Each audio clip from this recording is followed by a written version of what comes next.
We'll get started. We've had some apologies from Councillors Sargent and Tuffin. Hopefully the others will turn up shortly. Does anyone have any declarations of interest? Here's one of our councillors.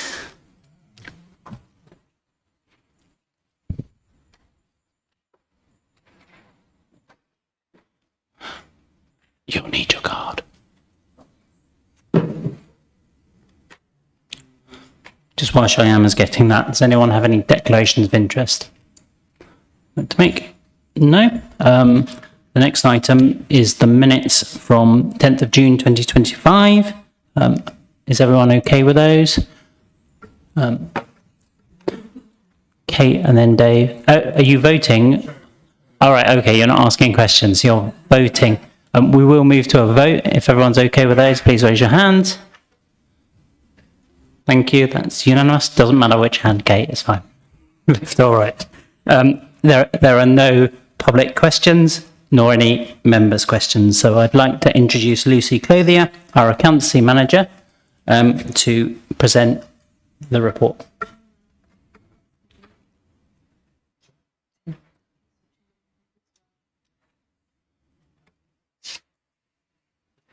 Good evening, everyone.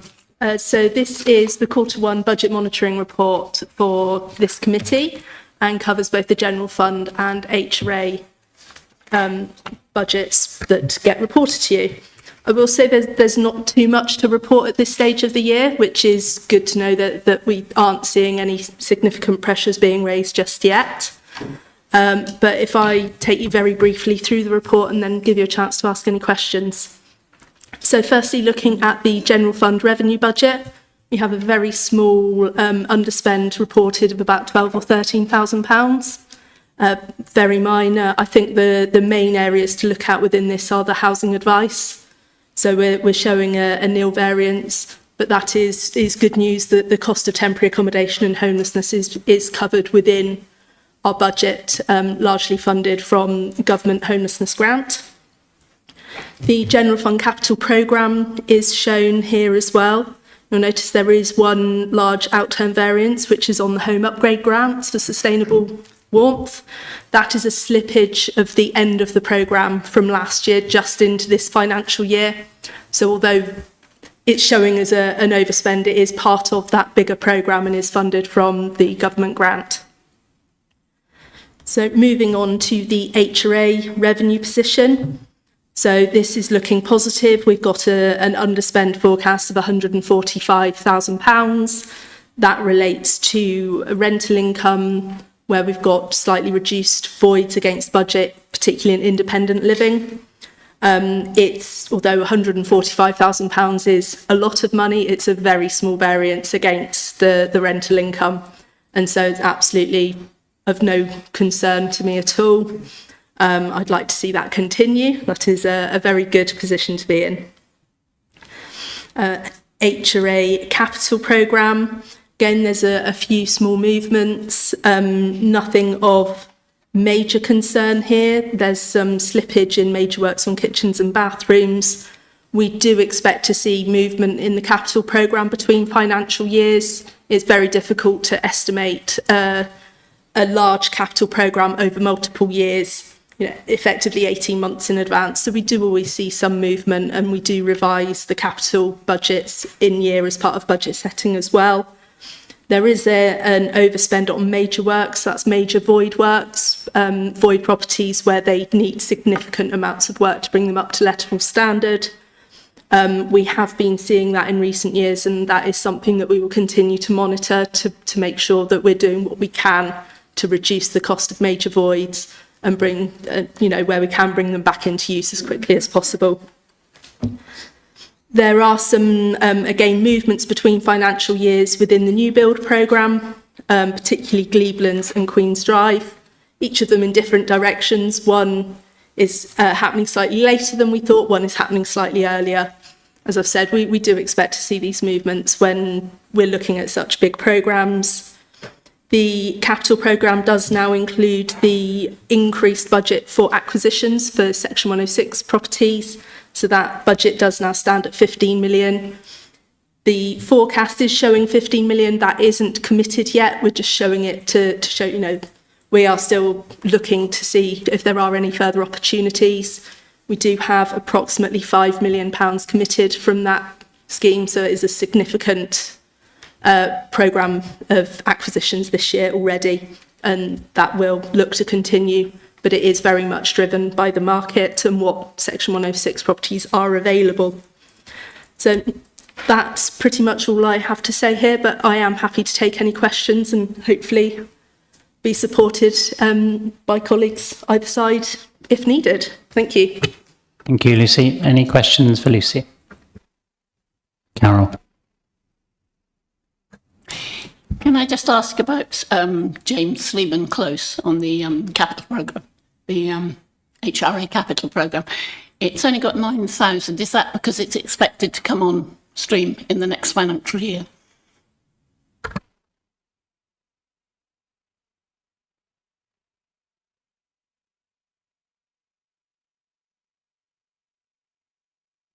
Sorry about that. Yes, we will be requesting budget for James Sleeman Close to deliver that next year. That's why there's only that this year. Thank you. Any more questions? I'll move to the decision. The committee resolves to note the outturn forecast for the general fund and HRA revenue budgets and the capital programmes for this committee. Do I have a proposer for that? Dave? And I think Carol just beat you to it, Elizabeth. We can now, Carol, do you want to say anything now or reserve your right to speak later? No, I've got nothing to add, really. Okay, we can move into debate. If anybody wants to say anything.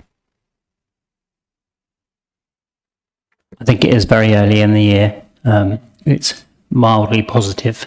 That's what you would expect this early in there. It is very good to see such a big amount set aside for purchasing new homes. I think that's really important. Did you want to sum up, Dave? There's nothing much more to say other than what you've just said and what Lucy ran through, but it is encouraging and it's good that we're in the position that we're in. I would like to see that 15 million quid spent as quickly as we can possibly get it out the door so that we can top it up again. We have already done 5, but yes, the other 10, we'd love to spend 2 on the right things. Those in favour, please raise your hand. That's unanimous. Thank you. We move on to the empty homes strategy. I'd like to introduce Rachel Locke, Private Sector Housing Manager, to present this report. Hopefully I've done that correctly. Hello, everybody. I'm going to present to you the refresh of the empty property strategy. I think we'd all agree that it's very desirable for this council to have a proper strategy aimed at trying to bring empty properties back into use and to avoid the nuisance and ASB that can be associated with them wherever possible. In fact, in the recent Council Housing Homelessness and Rough Sleeping Strategy, which was approved by committee in March, it was said that a new empty home strategy should be brought in to kind of reflect the changes that there have been since the last one. We've had quite a lot of changes on council tax premiums for empty homes, and that we want to also focus on long-term and nuisance empty properties as well.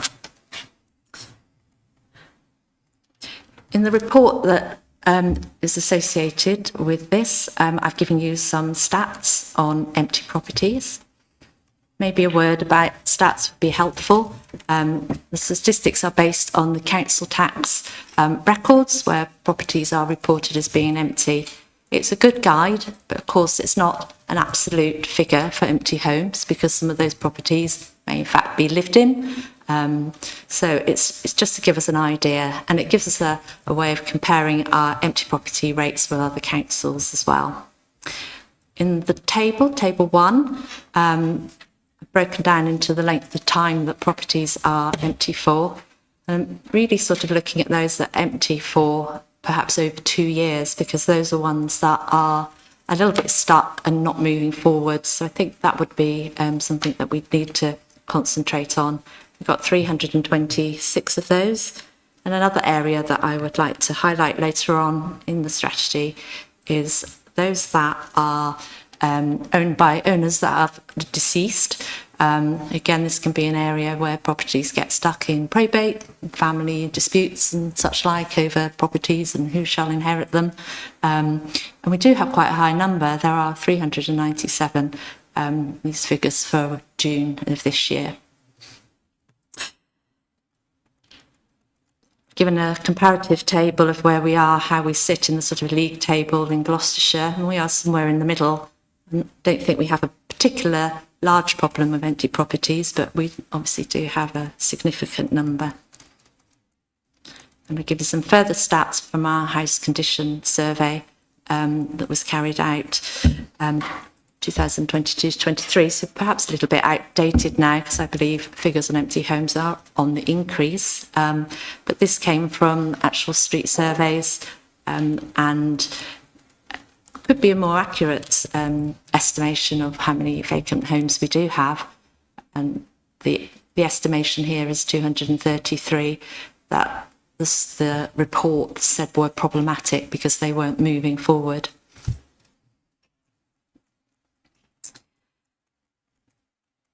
In the past, our empty property sort of plan has really focused on just writing to the owners of all empty properties every 6 months. But we found over the years that this wasn't really having a meaningful result. We weren't getting engagement with the owners of empty homes.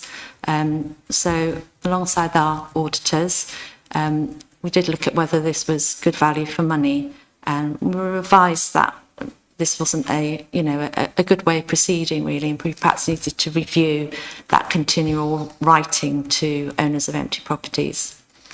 We do have an empty homes loan, which we've had for many, many years. To my knowledge, we've only ever given one loan for an owner of not empty property to help bring it back into use. Interestingly, I think we have potentially one in the pipeline at the moment, but whether that comes all the way through to an application, I don't know. So what I'm trying to say is that it's not been very successful, the loan. The amount is possibly far too low, but it still exists. In more recent years, we've had the council tax penalties on empty properties, and this year an additional penalty was introduced on second homes that, again, may well be empty properties.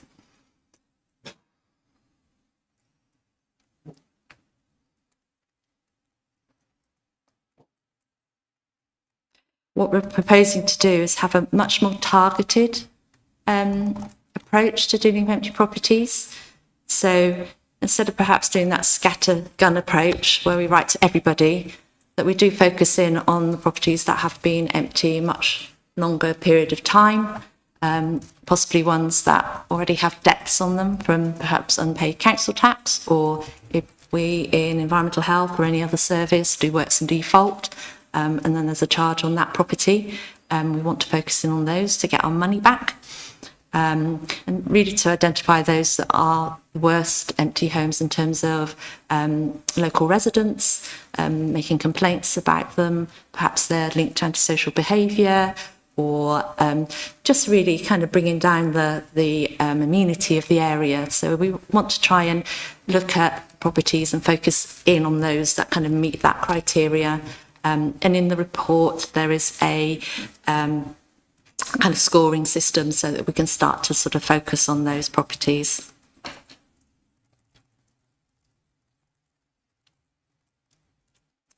I mentioned deceased owners earlier. I mean, I think there's an opportunity there to perhaps work with probate research companies who would actually find beneficiaries, executors and administrators, and can really help to sort of unlock those that are stuck in probate situations. So that's something that I think I'll be taking up and trying to sort of move forward. I mean, the beauty of that is that it's, can be done by the probate research companies and wouldn't necessarily involve council resources. So it's a good way of sort of bringing in extra help to move properties forward.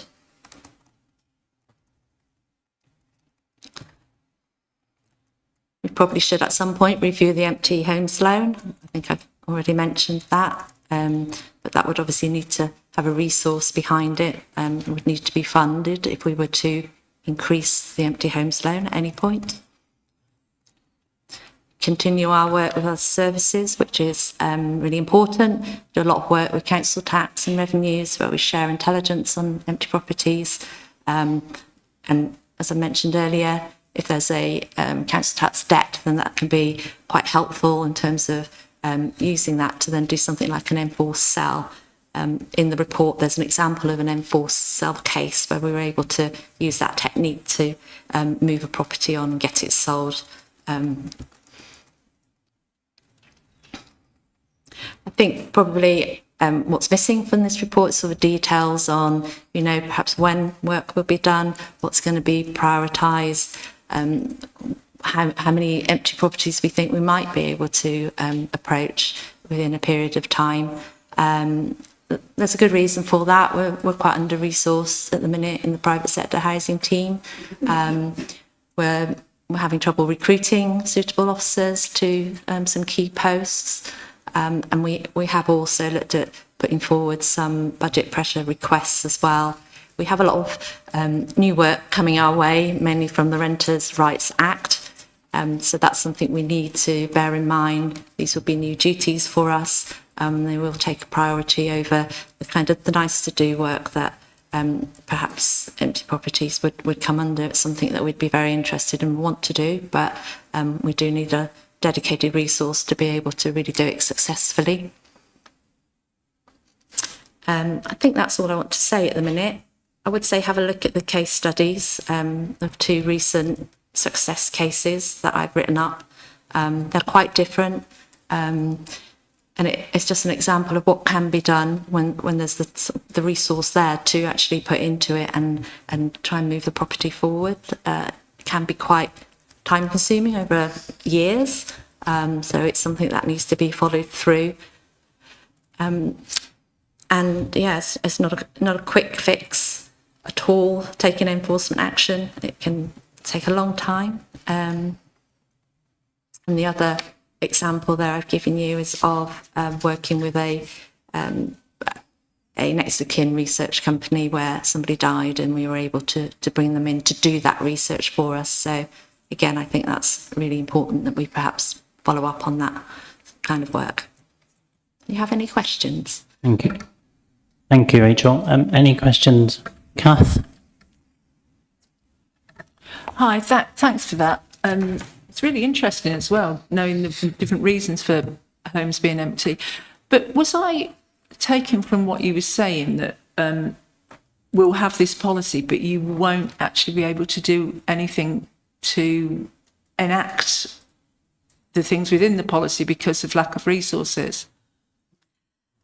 Well, we are doing empty property work now in the team. We try very hard to respond to people's complaints about empty homes, and if they look like they're properties where we could potentially take further action, then we are doing that. But it's very difficult, and I think if we want to, as a council, make any real, steady progress on empty properties, we need half a post probably, if not a whole post, really focusing on that area of work.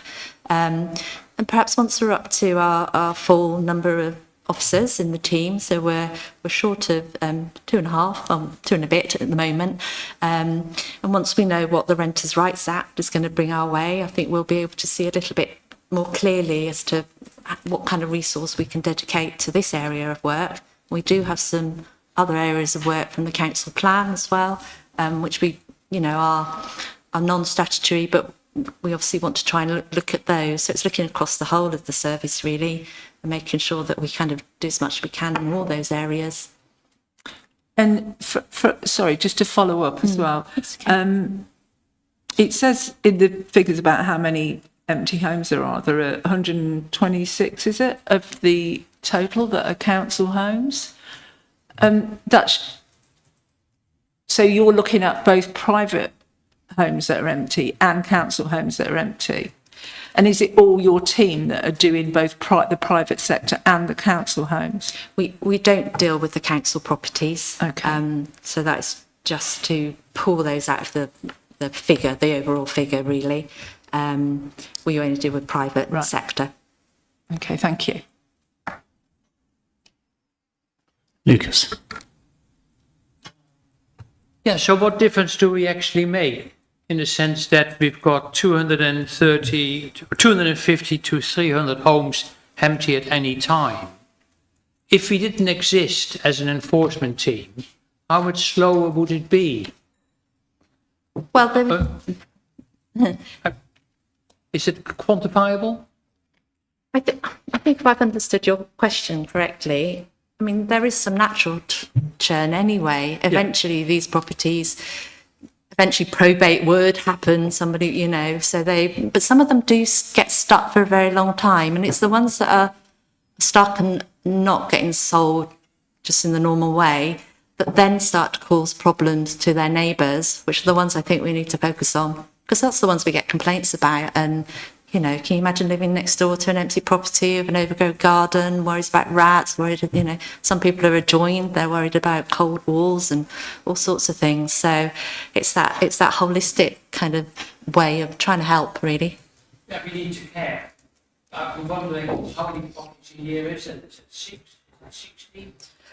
Oh, well, I think depends what our resource is, really. So, you know, if we've got half a post, then we can start to think about how many we can try and bring forward. So- At the minute, I think it's small numbers, single figures, Right. definitely, with what we have in the team currently, particularly with renters' rights coming.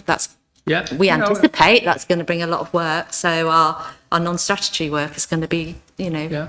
going down the bottom. Oh, good, but that gives me a bit of more perspective in the sense if we're talking single figures. Yes, definitely. Yeah, then the problem isn't so interminably large that we think, hold on, we really got to sort of double our resources or triple our resources. So that gives me a bit more sort of satisfaction that we're not missing out or not doing the district of a lot of homes. I think we're very much at the mercy of like the legal process as well, because, you know, enforced sell, we can't just do it. You know, we have to have the reasoning behind it. We have to have a judge support that. And, you know, it doesn't just happen, you know. We can do things to make that more likely, but we can't, it's like you can't guarantee, you know, we're going to do 6 properties a year because you don't know what the outcome will be. I guess if you had, you know, a lot of the really successful empty property strategies like Kent, for example, they're a large unitary authority. They have put a lot of money into it and they are really successful and bring on, you know, through lots of high numbers of empty properties, but they offer large grants and loans to developers and work in that way. And we're not going to be at that kind of level at all. It's about kind of cutting our cloth according to what we can achieve, really, I suppose. Okay, well, thank you very much. Natalie and then Mike. Hello, thanks Rachel for that. There's a lot of information in there, which is great and really relevant and useful. I'm just looking at what we're actually being asked to resolve, though, with regards to point A and adopting the empty home strategy. And this doesn't really feel like a strategy as such. It feels like a very important document to inform a strategy. And I'm just not sure I feel comfortable resolving to adopt a strategy that's not actually a strategy as yet. I'm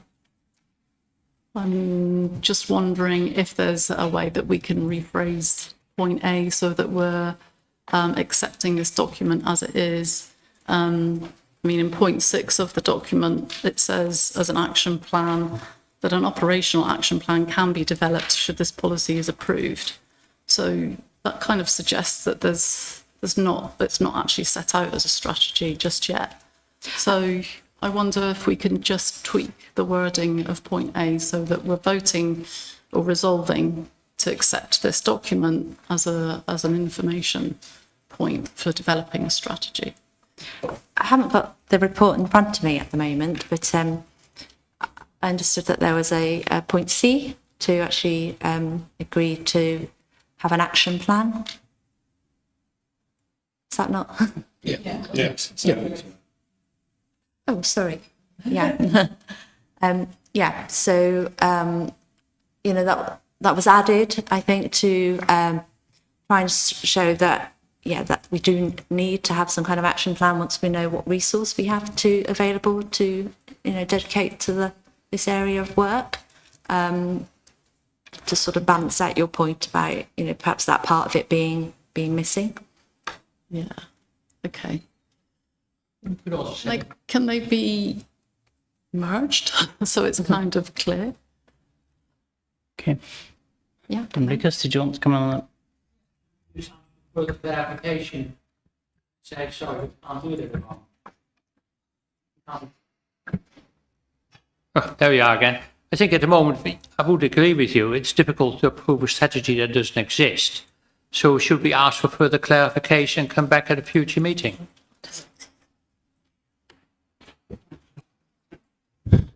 Dave, you're coming in on this point, right? I am, yeah. Sorry, Mike. Thanks, Gary. I think there is a strategy. I mean, the risk of getting into debate, I think there is a strategy. It's in section 4, and it's got 3 key parts to it. There's targeted action, deceased owners, and review of the empty homes loan. That, for me, qualifies as a strategy, and then the action is to delegate the authority to develop the action plan to support that strategy. Whether the strategy is sufficient is a question for debate, I think. But I think there is, to be fair to Rachel, I think there is a strategy in the document. Did you want to come back on that, Natalie? No. Mike? Just a very simple one. Is it true to say that at the moment we are more reactive than proactive in looking at the homes because of the staffing levels? Yes, definitely. Any more questions? I've got Cheyenne. And I've got some more. This report says the strategy will focus on long-term empty homes. Could you quantify in terms of whether it is 2, 5, 10 years? I think we'll start with the homes that have been empty for 10 years or more. They're paying the very highest level of council tax premium, so they're for 3 times, I think. So that would be an obvious place maybe to start. But some of those properties may be very well looked after. Certainly, I know for a fact that some are, and they're not causing anybody any nuisance or problem. They don't have any debts on them. So it would be very hard for us to take any form of enforcement action on those properties. So I think we'll have to then look at just come down in terms of length empty.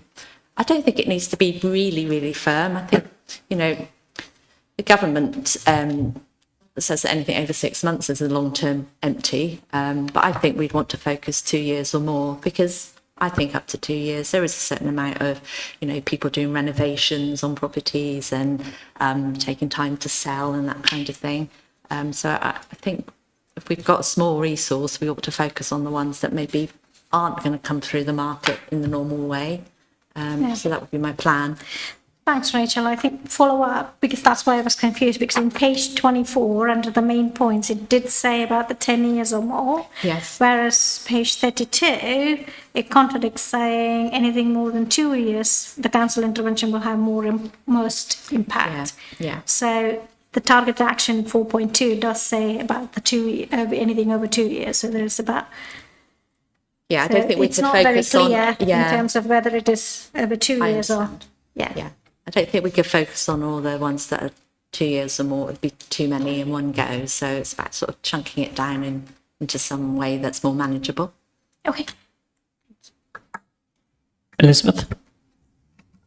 Just wondering if an empty bed and breakfast counts as an empty home. No, it would be a commercial property. Okay, even if the owners used to live in it. Well, if they lived in it, it would be a home, wouldn't Right, it? But, okay. if I'll it's email you about the particular place I've got in mind. Okay, I'm yeah, that's fine, starting to yeah. get complaints about it looking Yeah. like an eyesore, so I'll pass it on. Yeah. I've got a few questions. Have we seen, either in this authority or in other authorities, any impact from the increase in the empty homes premiums on council tax? Has that changed the numbers of empty homes? I don't think I can answer anything specifically on council tax because I don't see that data. But I know BBC report recently, this week or last week, where the number of empty homes across the country are increasing. So yeah, I think our figures are fairly static. Okay. And the second thing is, you said cases are going through probate.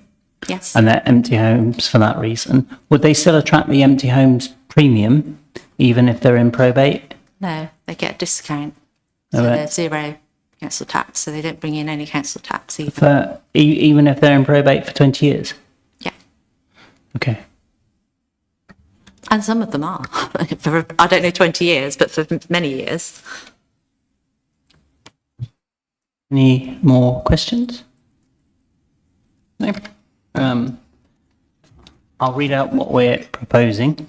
There is a minor change we want on this point C, but the committee resolves to adopt the Empty Home Strategy 2025 to 30 and Appendix A to this report. B, authorise the Head of Environmental Health in consultation with the Director of One Legal and Chair and Vice Chair of the Housing Committee to make changes as necessary to comply with changing requirements. And C, authorise the Head of Environmental Health with the Director of One Legal and Chair and Vice Chair of the Housing Committee to agree an annual plan commensurate with available, it says sources, but it should be resources. Resources, yeah. Do we have a proposer for that? Thank you, Elizabeth. And a seconder? I'll second that. I'll ask myself if I want to speak now.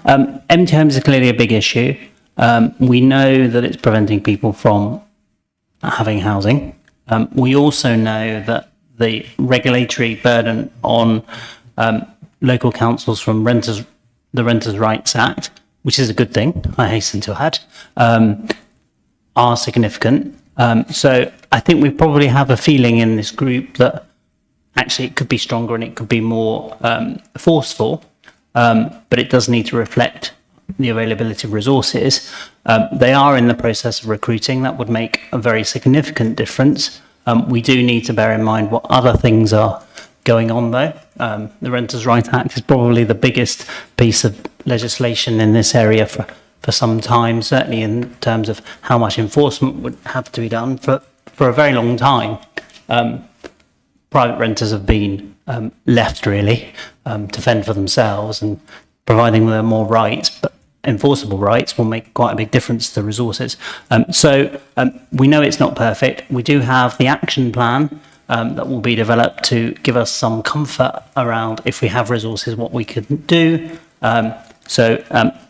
I'm in favour of this, but I do recognise the concerns that committee members have.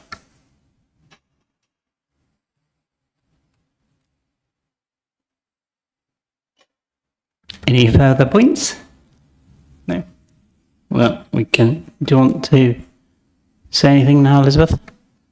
Just to say that the issue of bereavement is such a complex one, and from my own experience, when my parents died and my brother and I inherited the house, it stood empty for a year because my brother could not bring himself to sell it, and he was going over there, mowing the lawn and doing all those sorts of things. It was just an emotional thing, and I think actually this strategy could be helpful to people who've got themselves into that kind of mindset, that it's a nudge.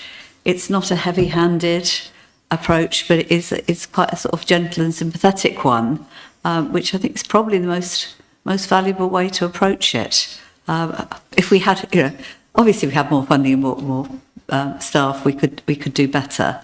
And okay, it's over reliant on people telling us these properties are empty, but I don't know what other way we could really have that information. So I think with the recognition that it's not perfect, I'm still happy to put it forward. I think it's important we have this strategy. Okay, we'll move to a vote. Those in favour, please raise your hand. Okay, that's unanimous. Thank you. Thank you, Rachel. We'll move on to our next item, which is the shared ownership policies. I'd like to introduce Kimberly Reid, New Homes and Regeneration Manager, to present the report. Good evening, everyone. I'm pleased to present this report, which outlines 4 new policies designed to support both the sale and resale of shared ownership homes within the district. These policies have been developed in response to recent updates to the Homes England Capital Funding Guide, which sets out the standards the council should follow for grant-funded properties. The proposed policies, covering first come, first served, surplus monthly income, adverse credit, and eligibility and allocations, aim to ensure our approach is consistent, transparent, and compliant with national guidance. They also reflect best practice and feedback from internal teams, registered providers, and Homes England. This is a timely update with a growing number of shared ownership homes expected through Section 106 acquisitions in the next 12 months.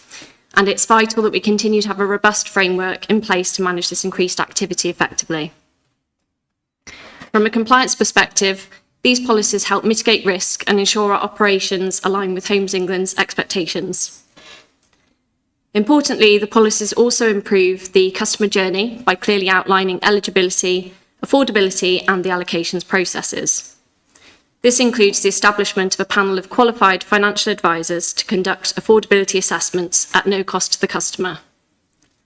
Finally, I'd like to highlight that authority to update these policies in response to future changes in the Capital Funding Guide will be delegated to the Head of Property Services, allowing us to remain agile and responsive to any changes. I'm seeking the committee's approval to adopt these policies so that the council is ready to market and sell the shared ownership properties currently being acquired at the soonest opportunity once they've transferred. Have you got any questions? Dave. Thank you, Gary. I've got a question on page 62.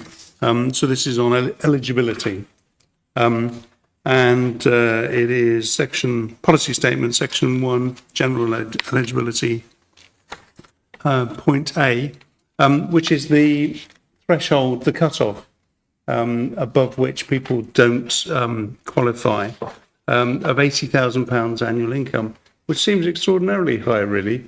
And I wondered, I mean, that's like the top 5% of earners. And I'm kind of going, well, why is it so high? And shouldn't it be lower? Can I quickly, before you, it would be the top 5% of earners. If that was at an individual level, I'm not sure as a household, it would be the top 5, but it's still a very small portion of society, you're right. I think it's about the top 14 or something of households. Yeah, I note your comment there really, and probably agree that it is quite a high threshold, but it's set by government, so that's the parameter that we're told to work within. And is it an absolute hard set, or can we vary from it?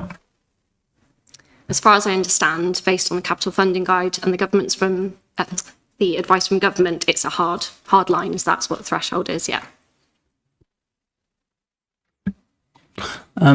Can I ask a question, Kim? In terms of, you talked about Section 106 coming forward and some that we're building. Over the next few years, and perhaps you can give us a bit more detail about when they might come forward, how many shared ownership homes do we think might be coming forward? In the programme at the moment, I can tell you that because I did write it down, we've actually got 21 shared ownership coming through. So that's a mixture of Section 106 acquisitions and then 6 that we're building at Gleeblands in Cam. Thank you. In the summary on page 41, 2.8, says it's intended in the event of a shared ownership home being resold in the future, process for identifying and assessing the eligibility of the buyer would be the same, unless the lease has clauses which differ from it. So that seems to me to say the criteria are the same unless they're not. Could you explain that a bit more? Yeah, I think what that clause is trying, or that statement in the report is trying to say, is that the process for, so if someone approached the council and said that they wanted to sell their shared ownership property, we would assess them and determine the eligibility in exactly the same way as we would a new customer. But a lot of the leases differ ever so slightly, so there might be clauses within the lease which mean that we need to determine things slightly differently. I think that's what that's trying to pick up. Sorry, that hasn't really answered the question that I asked, because it seems to say we assess you the same unless we don't. So why are the leases different? The leases are different because the Homes England issue a model funding lease, which we don't always have to use. We do have to use it where we have grant funded properties, and they change that lease over the course of time. So, for example, originally, the term of the lease, I think, was about 99 years. It's now 125 years. The new model lease from Homes England would also suggest that we would need to be repairing shared ownership properties for the first 10 years. So there would be differences like that. I don't know whether it would say anything about the way that we assess applicants, but there might be something from a historic lease that might need to be picked up. I think that's all that's trying to clarify. Yeah, I'm still a bit confused. Is it possible that I could buy a shared ownership if I met all the original criteria and then sell it on in a couple of years to somebody who used it as an Airbnb? No, I think we would be determining who the property is sold to effectively. So they have to when they initially contact us to say that they want to sell the property, we are able to find a buyer that meets the shared ownership eligibility criteria. If we fail to do so, my understanding is that they can then sell it on the open market, but I would need to just double check that point if that's okay. Okay, thanks. Natalie and then Carol. Thanks, Kimberly. Looking at page 45 and the policy statement, point 2CA, it says whoever is the first to register interest when it is advertised online. So it's the first come, first serve bit. Where is it generally advertised? That's a good question. Historically, there used to be a Help to Buy agent, and we would advertise on their website. The Help to Buy agents no longer exist because the government removed that service. So we've now identified a website called Share to Buy, which is effectively very similar to that. It's a free website, and we can advertise our shared ownership properties on there. And that is our current thinking as to what we'll do. There's also a page on the government website where you can search for shared ownership properties in your area, and then it takes you to the relevant providers that offer shared ownership properties, and then it's up to the customer to find what's available, essentially. And the first come, first serve thing, are we, would that then attract the right kind of person, whatever the right kind of person is, to get involved with shared ownership? Or is there a risk that it's actually shutting out people who genuinely need shared ownership? Yeah, that's a good question. I think it depends on our marketing strategy. So we can put posts out on Instagram and our Facebook page. We could put something on our general website. I think unless you know that shared ownership exists, then you're probably not really going to be looking for it. But we do have a healthy supply of email addresses of people contacting us, finding out whether there's shared ownership available in their area. So I think there's, because of the lack of property and the affordability of it, there's always interest. And I think it's hitting the right people. It's just that perhaps there could be more. And we always have more demand than we actually have supply. Yeah, it'd be good if there was just some kind of safety net for that sort of thing to reduce the risk of that sort of thing constantly happening at least. Yeah, I know that. Yeah. Carol. Thank you. I'm going back to that 80,000 again, I'm afraid. But am I right in thinking it's a Homes England criterion? So does it apply even if we're not using government grants to buy the houses? That's a very good question. Yes, my understanding is we do still have to apply that criteria even if we're not using grant funding from Homes England. So the grant funding determines the lease and the way that we actually manage that shared ownership property, but the eligibility for shared ownership as a product is the same whether you have grant funding or not. That's my understanding. So even if we were funding it ourselves without grants, we wouldn't be able to set a lower figure. Yeah, that's right. Kimberly, bringing those 2 points together, Natalie's and Carol's point, is there anything we could do about identifying those who have lower incomes and maybe greater need and tell them first? Is there anything we could do in that? And would we be allowed to if we wanted to? It's certainly something I could explore. It's not something that we have considered previously. We do obviously consult with town and parish councils when we're building homes or if we're acquiring them. So we hope that, you know, the message generally gets out to communities that the homes are coming through the programme. But yeah, certainly something I'll take away and look at, if that's okay, and see if that's something we can do. Dave? Thanks, Gary. Do we have any data on, sorry to labour this point, but do we have any data on the income levels of the people who are successful at getting shared ownership? I don't, but I'm sure that's something that we could potentially find out through various sources. That'd be good. I mean, it would tell us if this is a problem that we need to solve, really. And then it would be helpful if we could look at whether there's any national data in the absence of any Stroud-specific data. Maybe it's something for the government to think about, because it does seem like that's a reasonable income. You probably, one of the criteria, can I just check? One of the criteria is they wouldn't normally be able to buy a house on the open market. Is that right? That might be some protection against it. Yes, that's correct. Carol? Just a quickie, but would it be possible to first advertise to people on the housing waiting list before it goes to anyone else? I will look into that. Is that okay?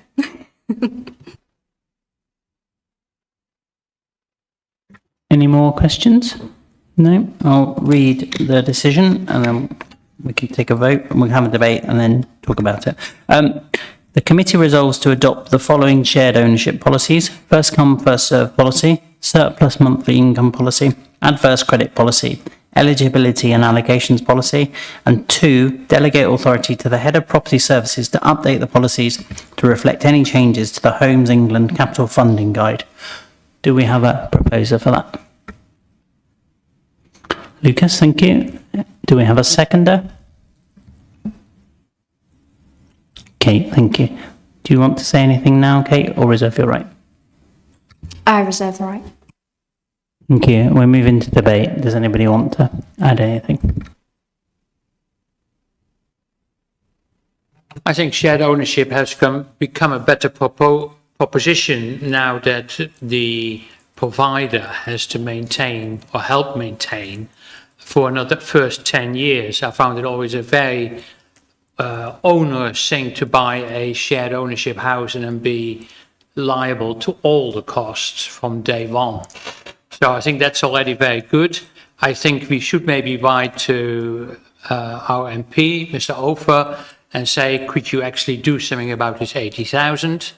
And should there be more regional variation possible in this? I think that's big. But on the other hand, 80,000 isn't a lot of money these days anymore. Not as much as I experienced it in days gone by. I think we might have some debate about whether 80,000 is a lot of money nowadays. But, Lucas, that's not the purpose of our debate. Well, of property, yeah. My first house, now we go back some time, was £4,000, yeah. I couldn't even buy a slice of my current house that I bought, now. Okay, we don't need reminding those in younger generations about how good it was in the past. But Dave? Yeah, it was just to say thank you, Lucas, already actioned myself to write to Dr. Ofer to get it changed. And I think the suggestion of a regional change, at least a London South East and elsewhere, would make perfect sense. And just for the record, £80,000 a year is a lot of money. Okay, Elizabeth? Just an observation, really, that when I looked at the way of calculating surplus income, I did think, good grief, who has surplus income after all that lot? It is, it's quite aspirational, let's put it that way. I think relatively few people are actually going to meet this criteria, but clearly there are some. And you know, from the experience of my kids trying to buy houses and how much they're expected to come up with to buy one, then I think that this does offer an option which will mean some people can get on the housing ladder who wouldn't otherwise be able to. So yeah, I mean, yeah, the financial figures frighten me, but I do think that we do need to make it possible for people to get on that ladder. It is important. Any more points before I give Lucas a chance to sum up? Yeah, I think it's a good, these policies fit into the also Stour District Council in the health and well-being context, so that people have or certainly those people that can make a step towards home ownership are helped to do so. I think the government should look at a wider context and a complete package of securing a good home, whether it's for buying or for renting. I hope the renter protection, the new renters policy is a step in that direction, but we also need rent control and all these sort of things in my view. Okay, and we can move to the vote. Those in favour, please raise your hand. That's unanimous. Thank you. I'd like to introduce Jonathan McKinley, Safety, Health and Compliance Manager, to present the report on Housing Services Passenger Lift Safety Management Policies. Good evening, everybody. I'm here to present the lifts management safety policy that we want to introduce. This is to do with all the lifts within the tenancy that we've got within our properties. It's for the passenger lifts, for the platform lifts, the chair lifts that we've got inside the homes, and overhead hoist cranes that we use within the properties. Doing this policy, we had to go through two regulations, basically, which was LOLA and PUA, which is the lifting operation and the provision of work equipment. So to combine the two, we have put them together and we have done this policy. So basically, in the end of the day, we will be servicing the lifts according to risk assessed and age, the amount of use on the lifts and where the lifts are specifically used. And we will be doing a PUA, which is a thorough examination, which examines basically everything on the lifting devices every 6 months to make sure that we get a certificate and make sure it's safe for everybody to use. In the meantime, during those, in between that, we have got housing officers and within the independent living properties who do check on a weekly basis on the lifts as well. So I'm asking for everybody to please adopt this policy and to delegate authority to the strategic head to make changes of the policy with consultation with the chair and the vice. Is there any questions? Natalie and then Dave. Thanks, Jonathan. Just out of interest, the people who inspect the lifts, do they go through the DBS? Do they have a DBS check, disclosure and barring service check? Because I imagine they're going into homes where there's vulnerable people. I'm not sure that question, the answer to that question, but I can definitely go and double check with the contractors on how that works, because we don't do it ourselves. We do employ a third-party contractor to go out and do these inspections and the lift certifications for us. Okay, thank you. I will get back to you on that one, definitely. Dave. Thanks, Harry. Thanks, Jonathan. A couple of questions, if I may. There are personnel lifts in our other facilities, like leisure facilities, I'm thinking of, hoists for helping people with disabilities get into pools and stuff like that. I suspect it's a different team and a different process, but do we look for commonalities between the two of those processes and make sure that they're aligned? And I'll come back on my second question after you've had a chance to answer that one. Yes, we've looked at a lot of different, we've also asked other housing providers what they do, and we've put it through different policies that other housing providers use as well. So we've adopted the general thought of everybody to devise this policy, but strictly working according to LOLA and PUA, Doesn't matter where the lift policies are, or where the specific lifts and chairlifts are. It should all be according to the regulation, and that's what we've used basically to do this policy. The pure one specifically requires every 6 months for it to do, especially if it comes to work, if you're going to use it for work purpose. Now, a lift in a person's home with the hoist, if a caregiver is in there, they're using it as a work device to move the person. So whether it's in a person's private rental home or a facility, it's going to go through the same tests. And the duty holder would be the same for lifts in other parts of our estate, like in our leisure centres and the like. But your second question? Thank you. That was a really useful answer. Thanks, Jonathan. Second question is just think about scheduling.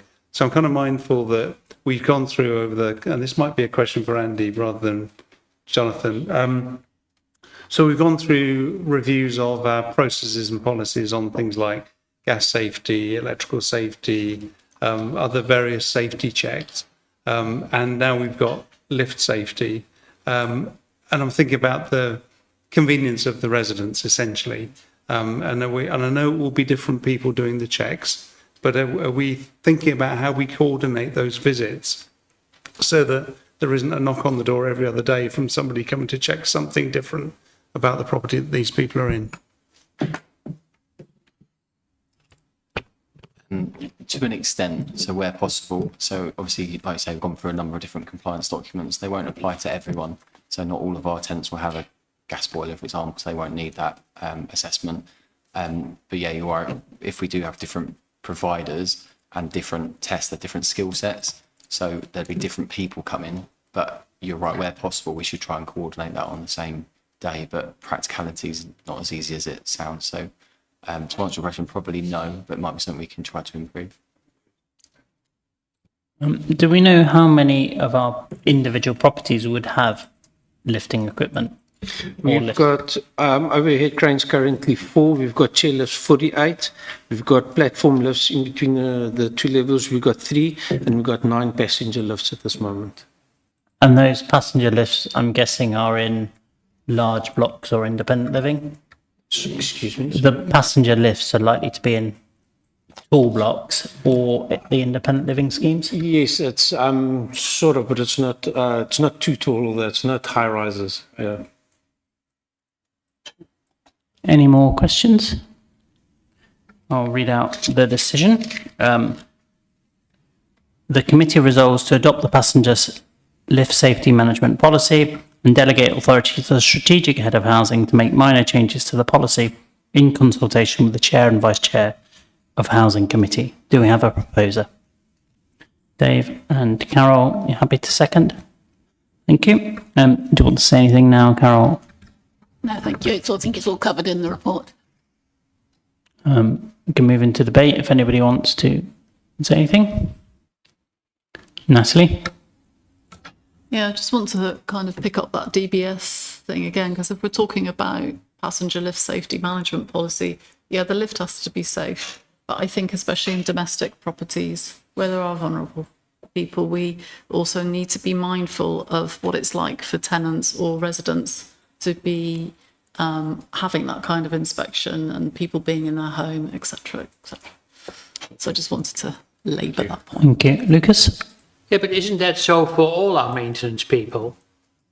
It's not just lifts, there's so many things, whether it's electrical, mechanical, or otherwise. These people come into people's homes, crawl over the floor. I wouldn't say hang from the ceiling, but so my question is, there presumably is a DAB policy that the council has. See, yeah? You have got a policy on what people have passed certain checks, as far as the same as staff has to do. Yeah, we have DBS checks for our own staff, Yeah. but as Jonathan said, for lifts, it's something that contractors provide. So with all of our contracted services, we will have a contract, and within that contract, there'll be set terms. So with Jonathan talking about Lola and Pure, there have to be people who are assessed as competent people. So that will be part of the contract. So I would hope that the contract does also state DBS check, but without wanting to commit to that today, I think, like Jonathan said, we'll take that away and double check. But certainly completely agree with what's been said. We would only want people in our tenants' homes that we knew had that check. So you will report back on that for us, just to, put us at ease. I would say, Lucas, that's something that you and I, in consultation with Andy, can add to the policy. I think that's a important but minor change to the actual policy, and something that we can think about for all of our third-party contractors where we don't have that. And do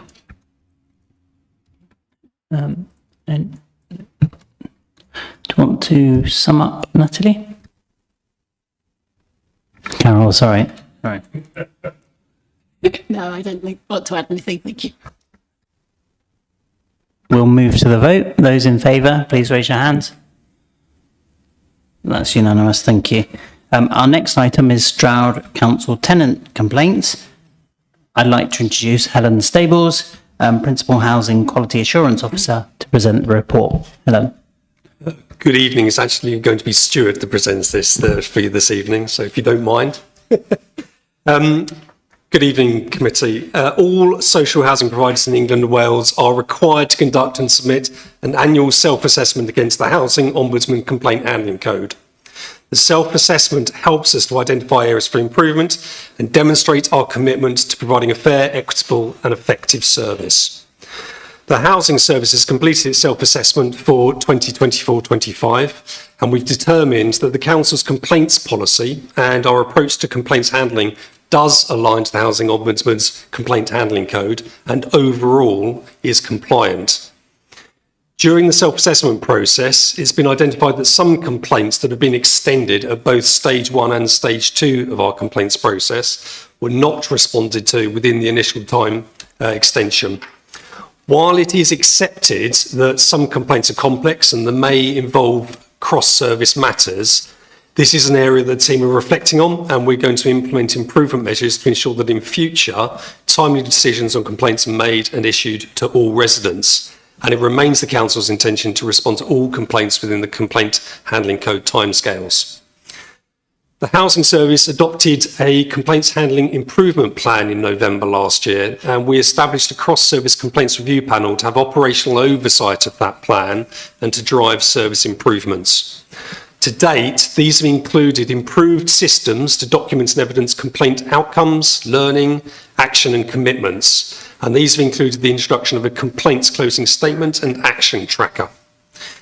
Improved mechanisms are in place through our training and briefings, and we disseminate learning around local complaints, ombudsman determinations and sector-wide trends. We've introduced new transactional complaints handling satisfaction questionnaires to again capture additional feedback on our complaints handling processes and to support our commitment to continuous service improvement.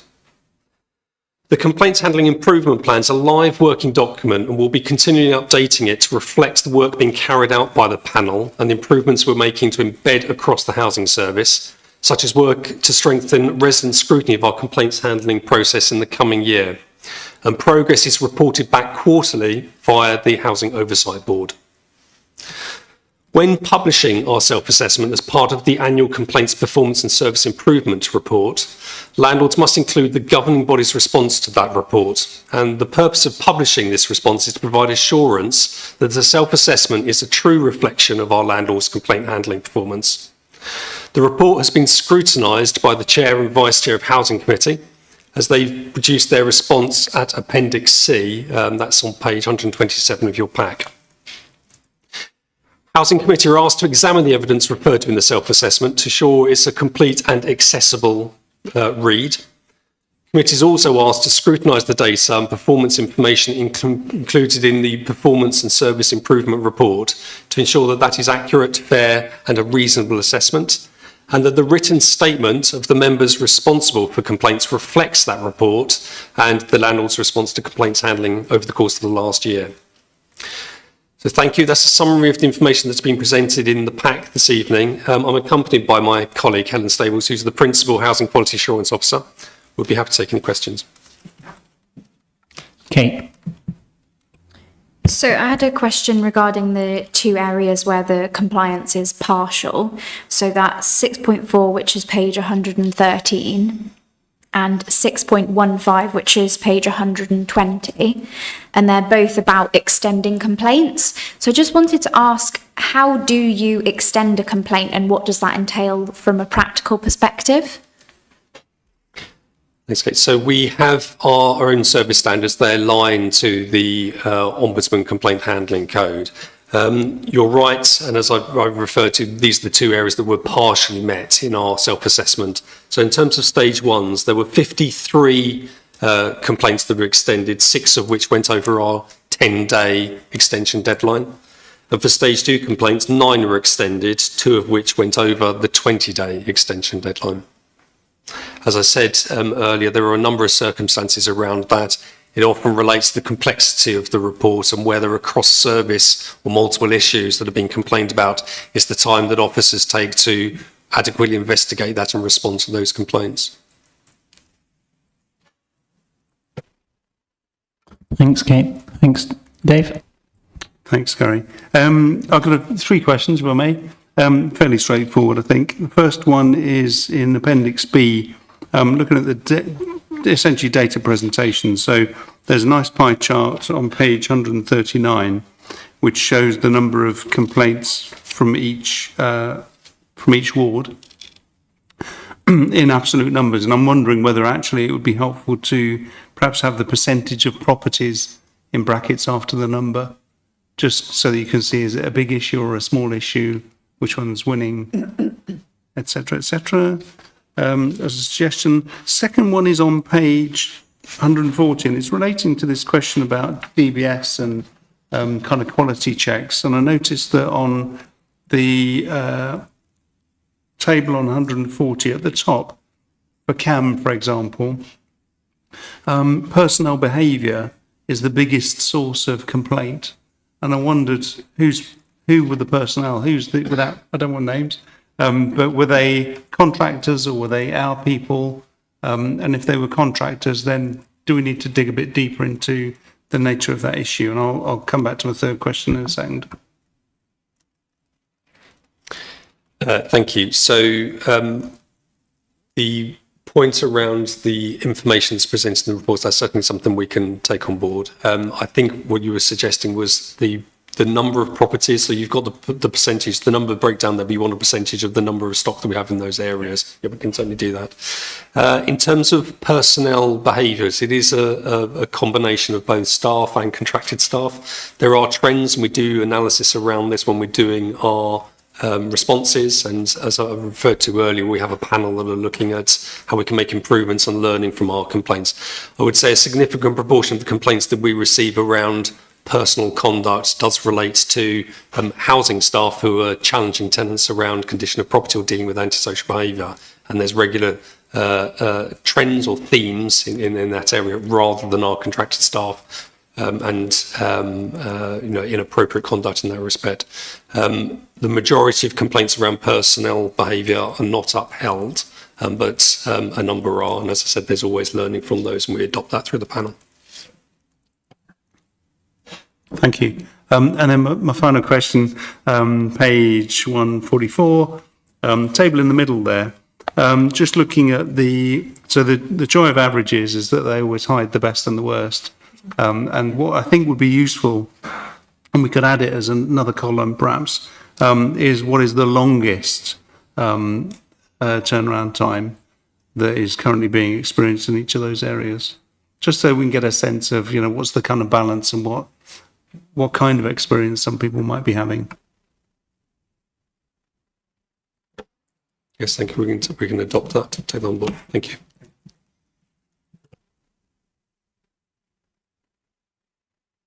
Shyam and then Carol. Thank you, Stuart. Question from page 137, the primary category where why the community complained. There are 2 categories that dominates. One is the failure to take action. The other one is to failure to investigate. Between them, they contribute to 43% or more. That's nearly half. So has that increased over the years or reduced, or what actions have been put in place to? Thank you. So in terms of the trends and where there are themes, as I said, we have a panel who have do analysis around the complaints that were received over the course of the year. They'll look at actions that have been agreed to address individual complaints, but in terms of those trends, again, there'll be action that may come out of that. So, for example, where we're looking at failure to take action, we're looking at our processes, how we're capturing information around service requests, how we're responding to those, how we're using things like our IT and staff training and support to make sure that we're addressing those things. They're more systemic issues. So we are looking at some of those trends that are emerging out of complaints and other feedback that we receive from our tenants through things like our satisfaction surveys and the tenant satisfaction questionnaire that's undertaken annually. So there are a range of different reasons behind some of these themes, but they are picked up through our action plan. Thank you. Carol? Thank you, Stuart. I'm looking at page 138, where you've divided the complaints by theme on the second set of charts. It seems like most complaints come from either property care or investment. Firstly, I'm not 100% clear on the difference between those things. I'm assuming that property care is when something's gone wrong and you put it right, whereas investments are planned things like new kitchens and new bathrooms. Yeah, thank you. I'm wondering how many of these complaints actually involve work that's done by our own staff or maybe not done on time, and how much of it concerns contractors. I don't have that detail this evening to respond to that, but it's something we can take away and look at a further breakdown. So where we have received complaints around, again, by the themes we looked at the earlier page, response times, staff conduct, failure to complete jobs at first point of contact, for example, we can look at the proportion of those that were as a result of an internal staff interaction or through contractors. So we can look at that. Yeah. Thank you. Sham. Between page 140 and 141, if you look at the percentages of the complaints on the different areas of the wards, majority of those, for example, whether it is in Dursley or in Nailsworth or in Ebley or Pagan Hill, in general, there is a theme where it says a majority of those percentage of the complaints relate to outstanding repairs or poor standards of repairs. However, earlier in the report, when we discussed the finance a bit with Lucy, we had an overspend in terms of the maintenance and repairs area. So even though we are spending more to, put more resource against it, how come the tenants or the residents are feeling that their repairs are on being addressed? I'll defer to my earlier answer around some of the improvement plans we've got in place and some of the actions we've already taken to look at both our planned asset management programs, but also day-to-day repairs, things that are carried out by property care. Committee will be aware that we've been reviewing a number of our policies, and we've just recently approved a new repairs and maintenance policy, for example. We've made some structural changes within the teams. We've brought services around voids back in-house for minor voids. So there are actions that are reflected within our current work plans to address some of these underlying themes and trends. We are aware that there are some areas where resident feedback has been that they're dissatisfied, both in terms of response times, quality of works, but the actions that we're taking through our service plans and those improvements to address exactly that. So we hope over time we would see that actually the volume of complaints around those themes would reduce. Sorry, just to follow up. So will that mean then when we review the budget of the finance again, there will be an action that will be against it to understand if there needs to be an increase in terms of the maintenance repairs requirements? Because constantly over the years we are seeing overspend on those but still we're not satisfying the requirements of the tenants. So I think it'd be good to reconsider. One last question, I think then. Where we talked about providing data in relation to the number of properties as well, it all seems to be at a parish level, and we don't tend to represent parishes, we tend to represent wards. Is it possible to provide that data in wards so that we know who we're representing?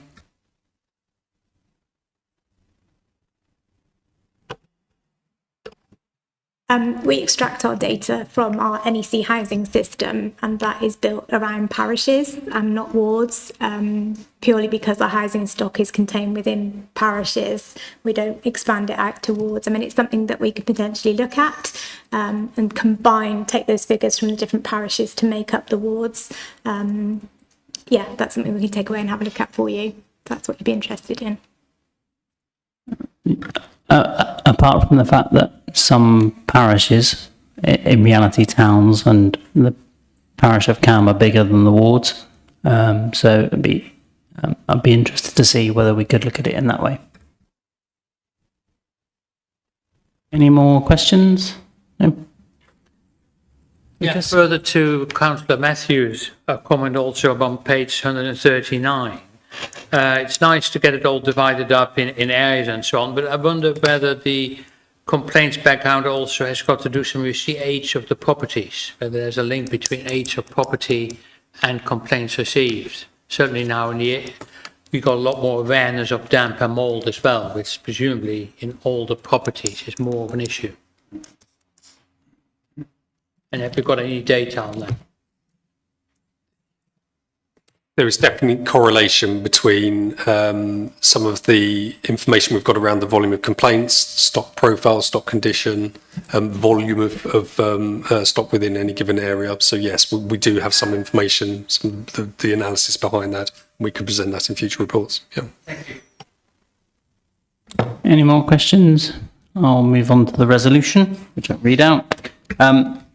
The committee resolves to consider the evidence referred to in the self-assessment and ensure that it is complete and accessible to readers, including staff and residents, scrutinise the data and performance information included in complaints, performance and service improvement report to ensure it is accurate, reliable and repeatable, challenge any commentary or context to ensure that it is fair and reasonable assessment, and produce a written statement to the self-assessment to provide assurance that it is true reflection of the landlord's complaint handling. Do we have a proposer for that? Elizabeth and Kate, are you happy to be a seconder? Would you like to say anything now, Kate? I'll reserve my right. Do we have any comments? Dave? Thanks, Gary. You know, data is always going to be a friend, I think, here. It reveals areas where there's cause for celebration and areas where there's maybe the need for a bit more focus. Inevitably, I think it's human nature probably.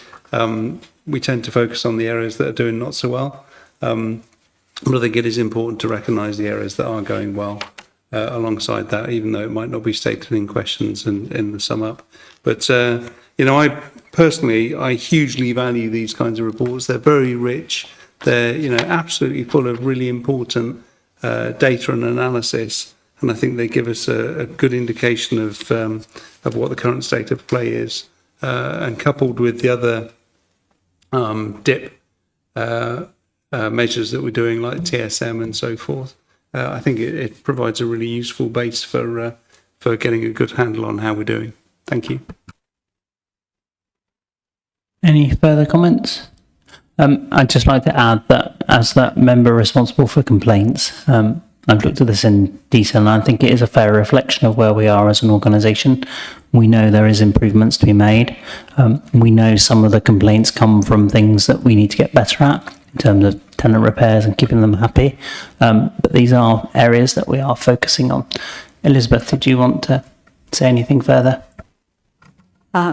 Perhaps just to highlight page 146, the service improvements made as a result of learning from complaints. You know, I think we can lay our hands on our hearts and say that we're not just making a list of what happened, we are saying what we're going to do better. And that's the whole point of doing this. We can always do better, of course, but this has helped us to think, right, what are the top priorities here? And I'm pleased to see this spread, this table on page 146. I think it's really, really helpful. Thank you. We can move to a vote. Those in favour of the resolution? Thank you. That's unanimous. We'll move to our next item, which is the decant policy. That lovely word. I'd like to... Who's doing this? Stuart. I'd like to introduce Stuart to present the report in Michelle's absence. Thank you, Chair. Good evening again. So I would like to take the opportunity to present to committee a revised decant policy. This is a refresh of an existing policy that was adopted by committee some years ago. Our decant policy sets out the principles and process for supporting tenants who are required to move from their home due to planned redevelopment works, major repairs or emergency situations. So the policy ensures that this sometimes emotive process is fair, transparent and in line with current legislation and best practice.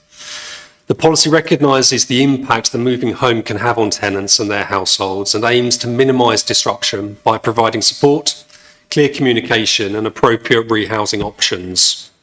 It sets out how tenants will be consulted and informed throughout the process, how they'll be empowered to make choices where possible and kept updated with timelines and decisions. Practical support and assistance will be provided to all households, including where necessary, help with pets. Tenants may be eligible for both statutory home loss and disturbance payments, as well as other discretionary financial support to cover the costs of moving and resettlement.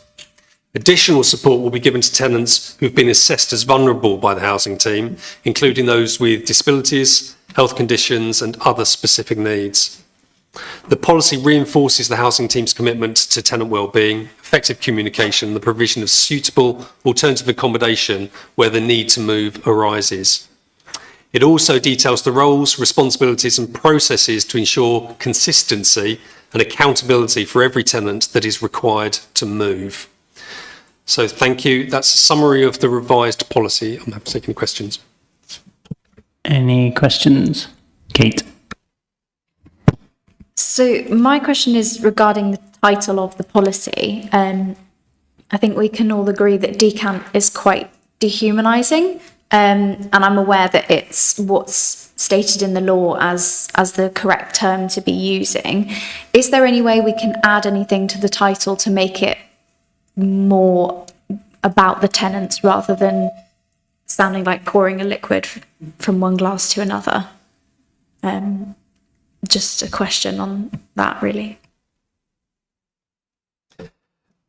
You're right, it is a legal term, so it's set out in the housing legislation, and we do have statutory responsibilities and duties to make sure that where the need arises for someone to move, as I said, as a result of things like regeneration or major works to a property, the legislation refers to decanting. But I do take the point around the dehumanising nature of the word decant. We've had some really interesting debates about that as we've discussed this revised policy through various consultation meetings. And I'm happy to take suggestions from members of committee this evening if you'd like us to take that away and consider alternative or additional words we could put into this policy. You got one, Kate? I was considering whether relocation sounds like it might be appropriate or not. But in terms of it being language that you have to use, if it has to be used, I would suggest maybe having something else in front of it. So for example, if you did go with relocation, so it's relocation brackets decant policy, so that it meets the legal requirements, but add something that has a bit more meaning in day-to-day language, because I personally wouldn't associate decant with housing until seeing this report. I had never considered the two to go together. Thank you. That's really helpful feedback. I'm really happy to take that away.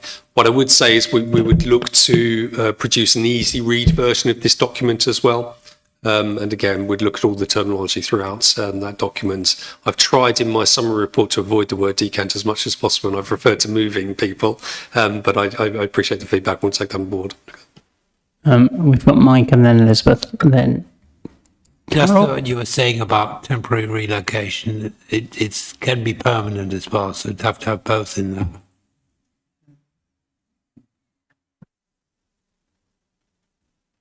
Elizabeth? Yeah, when you, with the introduction here, it says the decant policy sets out the principal procedures for supporting tenants who are required to move, which is a really good way of putting it. But that phrase doesn't actually make it into the start of the decant policy, which starts off the purpose of the policy is to ensure an efficient and effective process for decanting tenants. I think that word supporting tenants is so much what we are trying to do, that'd be really great to have it in that first, purpose and scope, 1A. It's about supporting tenants, because it is, isn't it? I don't think that would be dishonest. I just think Kate's absolutely right, spot on, and it would be really good to put that word supporting really, really up the top in the first sentence. Couldn't agree more. Stuart, can we do that? More than happy to make that minor amendment. Absolutely. I think it's important. I hope I've made clear in the summary of presenting this policy. Absolutely, you're right. This is about supporting our tenants in what can be a very difficult, challenging process. And we want to make sure that we can make that as straightforward and as painless for our residents as much as possible. So I'm more than happy to adopt that. Did you want to come in, Carol? No? Okay. Yeah, I was just going to say I completely agree in terms of the word and everything that's been said about it. I think the problem we've got is when you talk about other words like relocation, you potentially border onto like the home seeker type policy. So that the only thing that maybe, I'm just trying to Google and look up other words that might be better. I haven't come up with anything so far. But I think your point about what does decant mean, I don't even know it's housing. I wonder whether, Stuart, if you'd be in agreement to call it a housing decant policy, which I know doesn't talk about the support that you've all mentioned, but at least then you would know that it is a housing relevant policy. But I think when you talk about relocation or alternative accommodation policies or temporary, which has been talked about, that borders into the TA strategy, so temporary accommodation strategy, borders into the housing register. So I don't disagree with the word, although it's a legal word. I'm not sure what the alternative is. That's probably the issue. I can see some contrary views. Carol? I'd have thought you could call it something like tenant relocation or council housing relocation. That sounds like you're moving the houses, but you know what I mean. And use the word relocation, but qualify it slightly with to show it's not finding houses for people who haven't got council houses, but moving people who have got council houses. Andy, and then I think Mike wants to add something. Yeah, the issue that you've got is, tenant relocation could be a transfer, which again is home seeker policy. It could be mutual exchange, which this policy doesn't cover. So that's the difficulty with the wording, is if you call it tenant relocation, this policy doesn't cover tenant relocation as such, because there's other ways of doing it. It is technically a decant, which is what the term is. That's a bit that I'm struggling with. Just to say, I agree with Kate, it's a very dehumanising term, and if we can get round it, please do. Mike and then Kath. Looking at the introduction, 1.1 and 1.2, is there not a way of putting 1.2 at the top and changing it back so that 1.1 becomes 1.2? Because it says in there what a decant is. That seems pretty sensible to me. Again, I think that's probably a minor change. We're not changing the substance at all. We're just making it certainly much clearer to our tenants. Yeah. Kath, do you want to come in? Yeah, it's just, again, on the words. For me, I agree with all the stuff that everybody said about decant, because it doesn't mean anything in everyday language in this context. I also think relocation made me think you'd be relocated a long way away. You know, you might be relocated, I don't know, all sorts of places. Yeah. But I wonder if we could just have on the decamp policy a subheading. So it's decamp policy, main headline, subheading, supporting tenants who need to move from their homes, you know, need to temporarily. It doesn't have to be one word. It doesn't have to be relocation or decant. It could be an explanation of decant. Do you see what I mean? So a subheading saying supporting tenants who are required to move from their homes temporarily or permanently. I could think of it if I had more time, you know, just an explanation. I would say we probably don't need to do the wordsmithing tonight, but we can talk about that separately. Stuart, did you want to come in? I need to reiterate, I'm more than happy to take that away. And you took the words right out of my mouth, because I was going to suggest we might want something along the lines of supporting tenants required to move. But I'm committed to go away and looking at that as a subheading.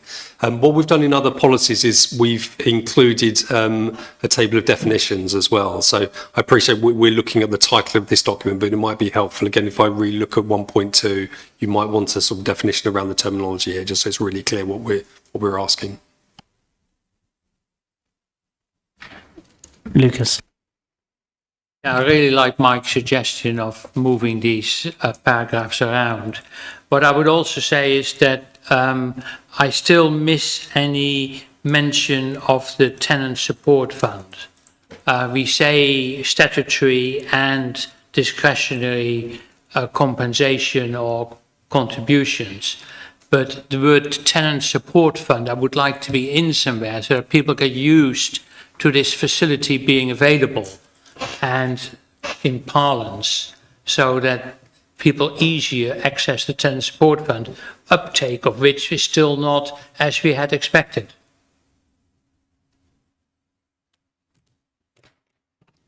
Thank you, Lucas. I would say we have defined budgets specifically for dealing with tenants who are required to move, and we will support them with discretionary payments, as I said, in terms of disturbance, out-of-pocket expenses associated with that move. We don't usually utilise the tenant support fund. There will be other circumstances, and maybe those tenants for other reasons may also be eligible for that. And that might be covered under some of the other documents I'm going to talk about a little later on the agenda. But in terms of decanting, we do have defined budgets specifically to support the costs associated or the hardship that people may experience as a result of being required to move. Okay. Any more questions before I read out the resolution? No. The committee resolves to adopt the revised decant policy and delegate authority to the strategic head of housing to make minor changes to the policy in consultation with the chair and vice chair of housing committee. Do we have a proposer for that? Kate, and a seconder? Elizabeth, thank you. You want to say anything now, Elizabeth? No. We move into debate. Was anybody, I know we've rehearsed quite a lot of it, but if there's anything anyone else wants to say, please feel free to do so. No. I would just add that there is this opportunity to use better wording to make it certainly much more understandable for our tenants, and also to change the kind of tone of it in terms of supporting that. That's all stuff I think we can do under minor amendments. Did you want to say anything further, Kate? No, I just think it would be good to get our tenants' perspective on the wording of it and see what they feel is more suitable. Thank you for that. We'll move to the vote. Those in favour, please raise your hands. That's unanimous too. We move on to the income management strategy. I'd like to introduce Stuart Pattinson, Head of Tenant Relationships, to present the report. Good evening, committee.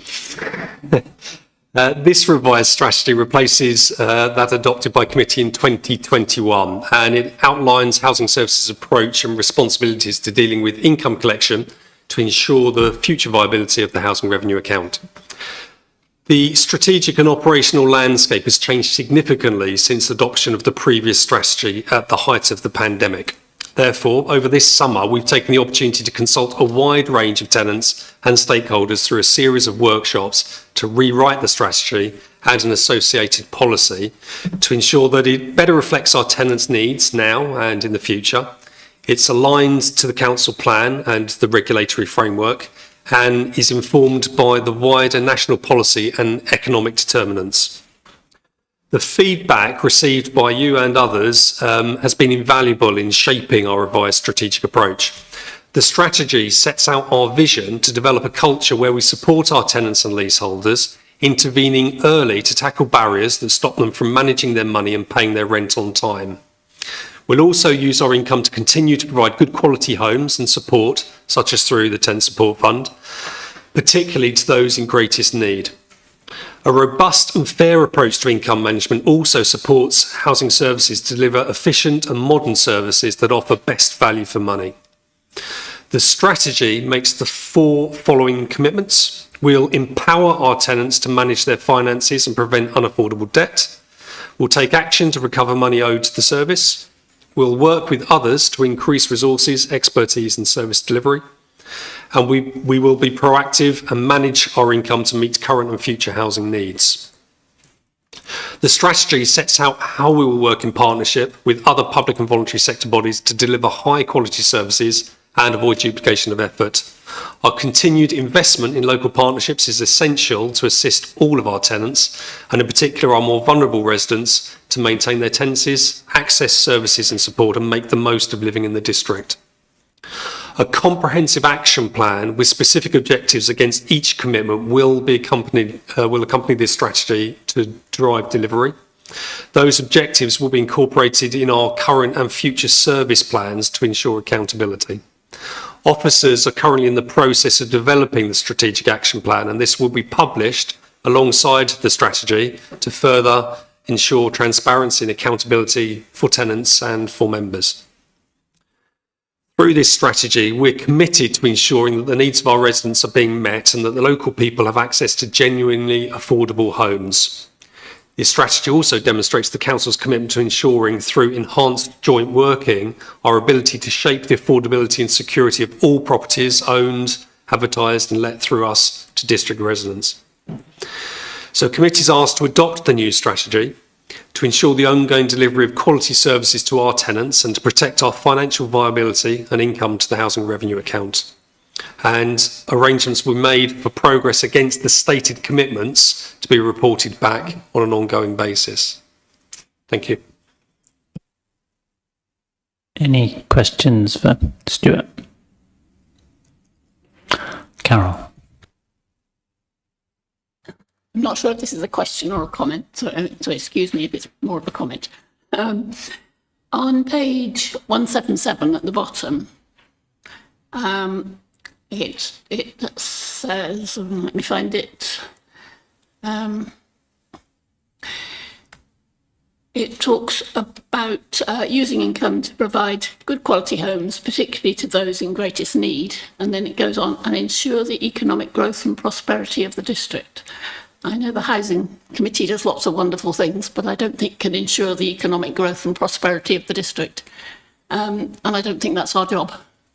I would like to see that sentence finish at need, because I think we should be concentrating on providing for people's needs, not trying to achieve economic growth, which doesn't necessarily benefit the poorest anyway. Sorry, I know that's a political comment, but my question is it possible to remove the end of that sentence, please? It's certainly possible. The wording of the document has been aligned to other strategic documents, including the council plan. So we wanted to make sure that this reflected through appropriate use of revenue, work that we can do to build new homes and ensure that there is affordable accommodation for people that are in need across the district. But I take the point. Elizabeth and then Lucas. Yeah, picking up Carol's point, what it definitely does ensure is health and well-being.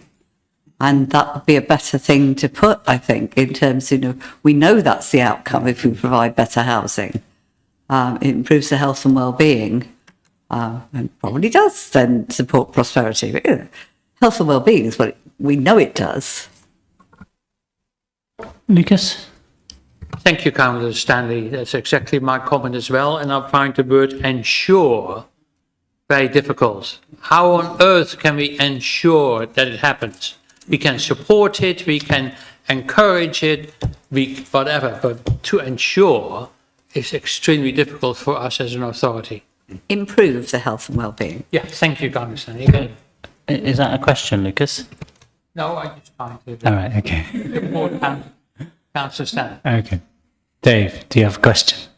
I was going to add in some more words. Would it be possible, I wonder, to add in the words to contribute to the economic growth, prosperity and well-being of the district? Okay. My question is everybody happy with that? I'm not sure Carol thinks that our duty is to do anything about economic growth. But I like Elizabeth's suggestion. any more questions?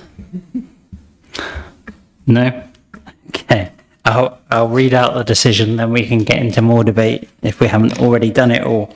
The committee resolves to adopt the income management strategy, delegate authority to the strategic head of housing to make minor changes to the strategy in consultation with the chair and vice chair of housing committee.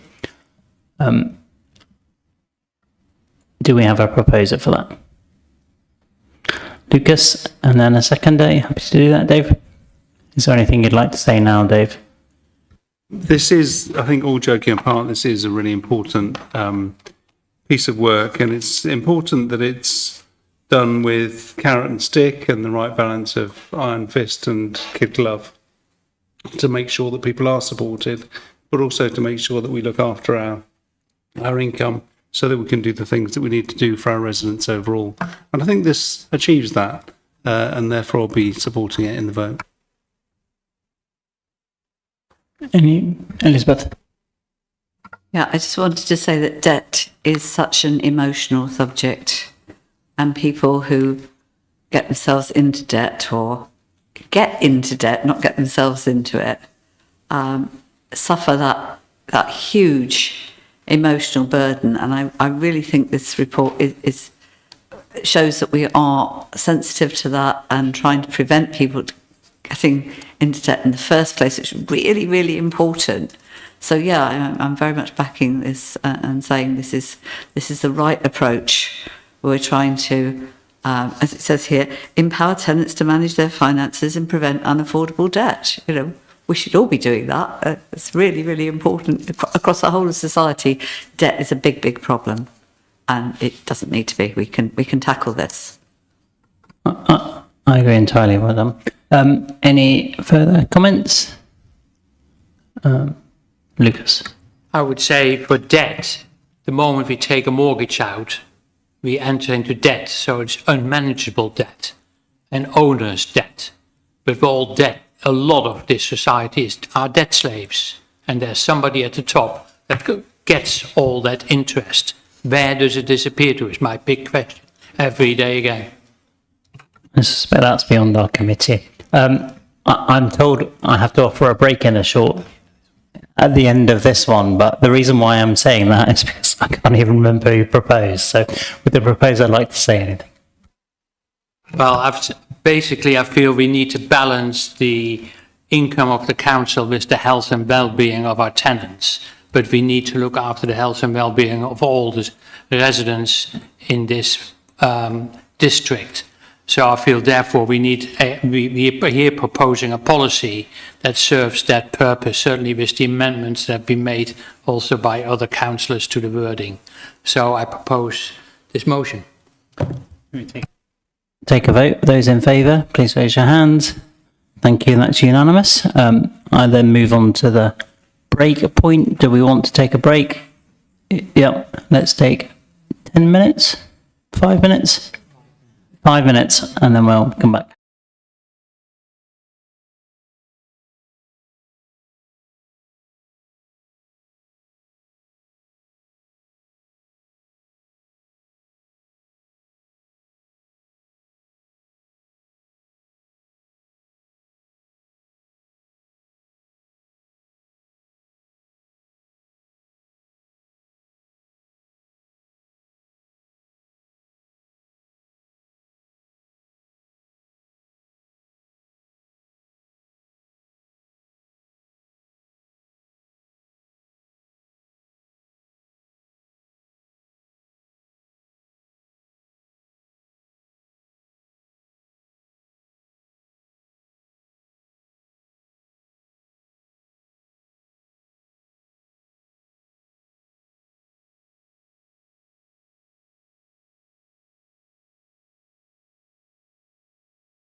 can all get home.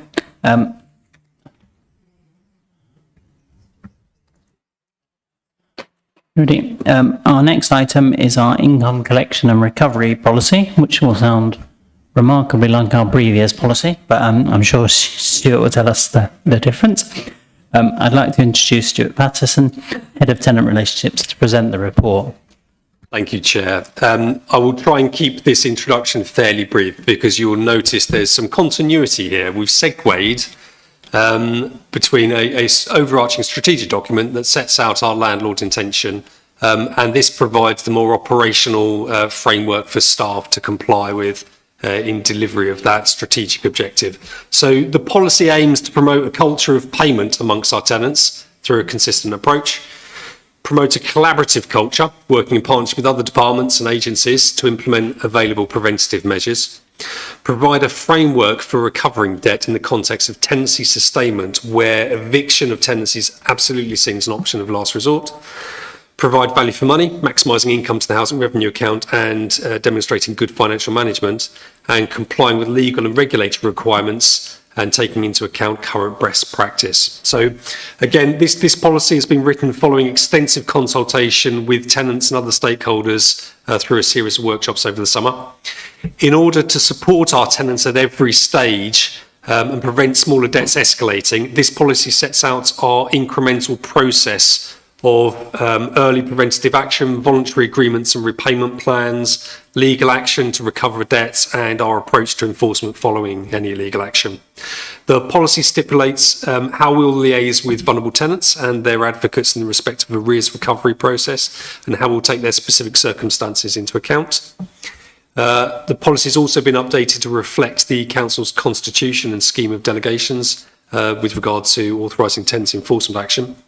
And it's recommended that the Housing Committee adopts this revised policy, again, to ensure that we're providing good quality services to our tenants and protect our financial viability and income to the housing revenue account. Happy to take any questions. Dave. Thank you very much. In previous organisations working in areas that require people to pay them back on things, credit and so forth, we have worked on predictive modelling to use the available data to predict who it is that's likely to, or who it is that would have a higher propensity to default. In other words, to use predictive modelling to identify the risk and then use that to find ways of engaging with those people early on, like, for example, in communications, offering, look, if you're struggling, please get in touch with us, rather than just waiting and missing payments. And I wonder whether that's something that we either have considered or should consider, could consider here, as a way of kind of heading off problems at the pass where there are people who are more likely to default. Yes, and yes, absolutely. I think that's critical. We are limited in our ability to do predictive analysis. We are looking to implement new IT systems to enhance our modelling. We do some, but we want to do more. And that is in our roadmap for implementing new systems to improve income recovery. It's actually referred to in the strategy that I presented earlier as one of our core objectives to look at that, or both predictive analysis and use of AI. Any more questions? No? I'll read out the decision. The committee resolves to adopt the income collection and recovery policy, delegate authority to strategic head of housing to make minor changes to the policy in consultation with the chair and the vice chair. I'm happy to propose. Do we have a seconder? Carol, would you like to say anything now or later? Just to say it's a difficult balancing act to get, and I think you've probably got it about right. Any further comments? Cheyenne. Thank you, Stuart. I welcome the promotion of positive payment culture. It's really good, so thank you. In the early action, I think I'm recalling to a meeting that we had in terms of what are the positive things that we could do to encourage them for a payment and an early action. We discussed about giving them a reminder before they go into debts or before. I don't see that listed here in the policy. Would it be possible to add that? Thank you. I'm happy to go away and have a look at the word in the policy. In terms of, when we look at tiers of documentation, I've presented the strategy, this is the policy. We also have a procedure or a process. And in terms of our processes, has a very detailed escalation, including preventative information, so prevention, early intervention, and then this escalation into enforcement. But I'm happy to take that on board and have a look and make sure that is very clear, because absolutely we want to avoid people getting to debt in the first place. Any further points? I'm happy to sum up. I know we've discussed a lot of these issues in the previous policy. I think, as Carol says, it is a good balance. We need to look after our tenants, but we also need to look after our prospective tenants, and we also need to be able to help our existing tenants if they need improvements in their property and the like. So I think it's a good balance. I'm supportive of it. And we'll go to the vote. Those in favour, please raise your hand. That's unanimous, thank you. We move on to our final policy tonight, which is our compensation policy. I'd like to introduce you to Stuart, in case you haven't met him, Head of Tenant Relationships, to present this report. Thank you, Chair. So this policy also replaces a 2021 document and outlines housing services approach and responsibilities to dealing with compensation in line with the Council's complaints and feedback policy. So this revised policy also takes into account changes in good practice, legislation and regulation, not least the consumer standards and the Housing Ombudsman's principles of good practice and guidance for landlords. The policy provides a consistent approach to remedying service failures and awarding compensation. It aims as far as reasonably possible to put residents back in the position they would have been in had a fault or error not occurred. It sets out a simple process for assessing compensation to ensure transparency so that payments are made as quickly and efficiently as possible, while also ensuring appropriate use of council funds. The policy sets out the types of statutory and discretionary compensation that may be awarded, and also explains how the council will assess the impact of service failure and take vulnerability into account on a case-by-case basis. The policy gives guidance to residents on how they may make a claim and the service standards the council will adhere to in making in any award. Within the policy is a table setting out examples of common discretionary or ex gratia payments to ensure consistency and transparency. And the compensation payment rates have been reviewed and revised upwards to reflect the average energy costs as at July of this year. So these rates will be reviewed on a 2-yearly cycle or sooner, if necessary, to ensure their currency.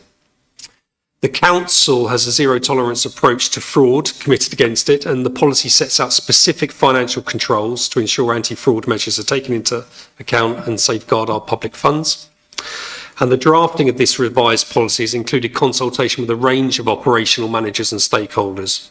The policy considers current best practice as well as consideration of the legislative and regulatory requirements the council has as a social landlord. So it's recommended the council adopts this revised policy. I'm happy to take any questions. Dave. Thanks, Gary.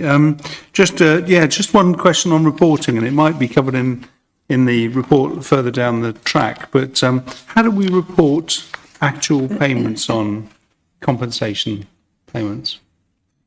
Just back to this committee, so how will we be able to, and the team be able to monitor what's actually being paid out and for what?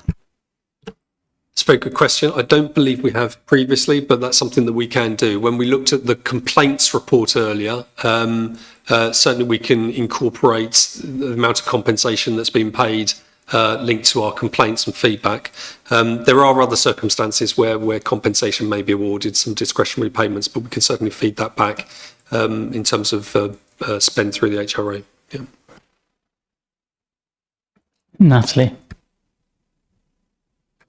Thanks, Stuart. Apologies if I've missed it, but will it be transparent for people seeking compensation or even realising that they can seek compensation, and how will they find that information? So we will publish information. There's information available on our website. So we've set out how people can make a claim. There are a pro forma that we ask people to complete to provide evidence in certain circumstances, but we'll make sure that information is available either electronically on the website or we can have it in paper form. Okay, thank you. And if, gosh, what was I going to say? Sorry, it's gone. I'll see if it comes. Andy wants to come in if you... Yeah, Natty, give you a chance to remember your second question.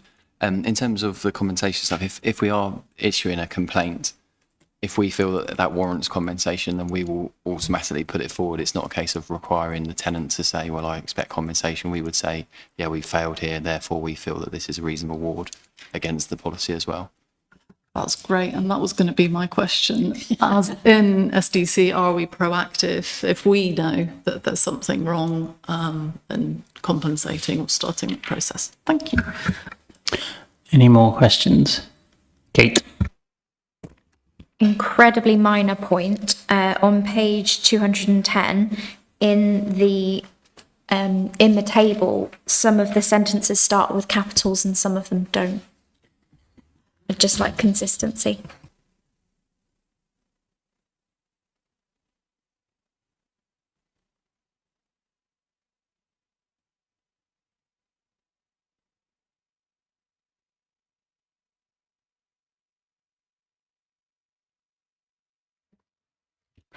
Okay. I suspect most of them should be like with a lowercase letter because they're following on from the word, but we'll see. We'll let that get changed. Elizabeth? What do we do about tenants for whom English is a second language? In terms of them being able to make a complaint, I would think that would be quite a barrier.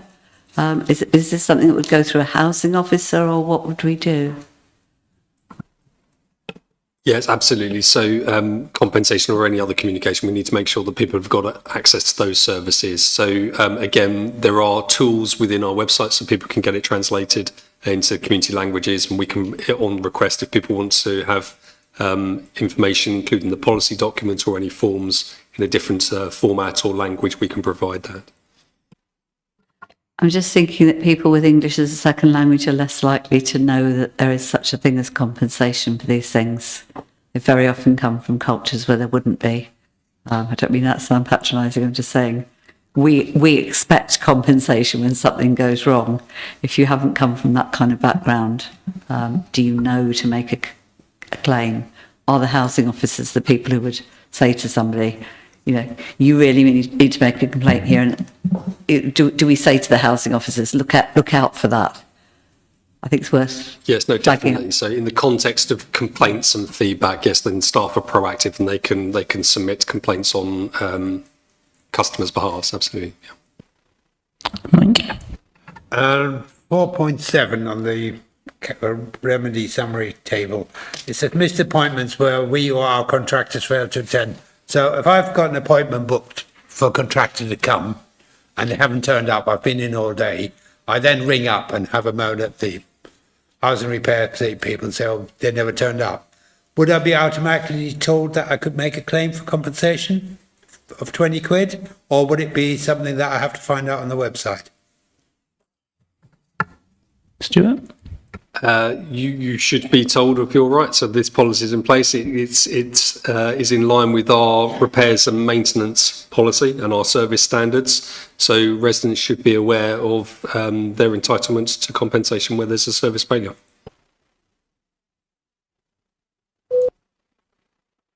Any more questions? No? I'll read out the decision. So, the committee resolves to adopt the compensation policy and to delegate authority to the strategic head of housing to make minor changes to the policy in consultation with the chair and vice chair of housing committee. Do we have a proposer? Elizabeth and Dave, are you happy to second? Would you like to say anything now? No, thank you. Okay. Any items for debate? No? Elizabeth, would you like to sum up? I think we're all happy with this as a fair approach, and obviously it's much better if we don't have to compensate people. That's something to keep us on our toes a bit. It all comes out of the housing revenue account, but it's only fair if people have been disadvantaged, like having to take a day off work and then nobody shows up. You know, we recognise there should be compensation for that. Thank you. I agree. Compensation keeps us honest. That's the right thing to do. We move to vote. Sorry, can I just make one really quick point? I was just looking here at the different rates of compensation, and I think particularly the one that leaps out is the lift failure. If your lift doesn't work for 8 days, you get £8. It seems a bit pathetic. I just wondered where that figure was gained from. I mean, obviously, when it's power failure and that, you can work out electricity charges, but that seems a bit random and small. Did you want to come back in on that, Stuart? I'm happy to take that away and have another look at it. I think these figures have been benchmarked against other sector averages, other providers.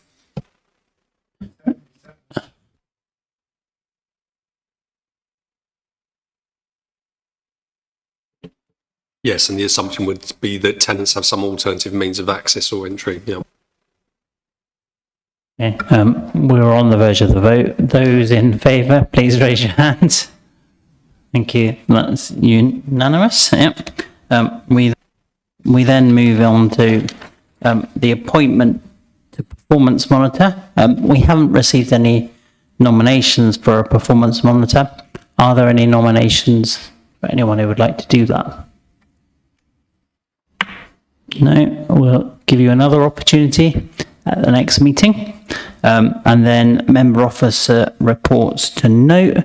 I'd like to invite Mike to present a verbal update. Yeah, it's a very quick one, this. Since the last time we were here we had a tenant satisfaction event in July, which was attended by 18 tenants and 5 councillors, and that was very nice. And it was an evening event, which was good, because it meant that people who normally wouldn't come actually turned up. And the other thing that we've done, we had the Housing Oversight Board. We had the first Zoom meeting on that, and that was very interesting, although some of the information was a bit boring. Point taken, Mike. All right. We've got a number of other member or officer reports. If anybody has any questions, feel free to raise them. Dave, then Lucas. Yeah, I've got a couple actually. First one is on the New Homes and Regeneration Programme update. Just where there are examples, for example, the Queen's Drive, Cash's Green one on page 230. Due to enter into contract beginning September 2025. So can we have a status update on those? Maybe just add it as another column so that we know where we are, because we will know by now whether that's going to happen or not. And if it isn't, it would be good to have that reflected. Shall I carry on my others as well? Yes, but I'd just add to that point, there are some due to complete in May 2025. We certainly should know those rather than the September, perhaps. Precisely.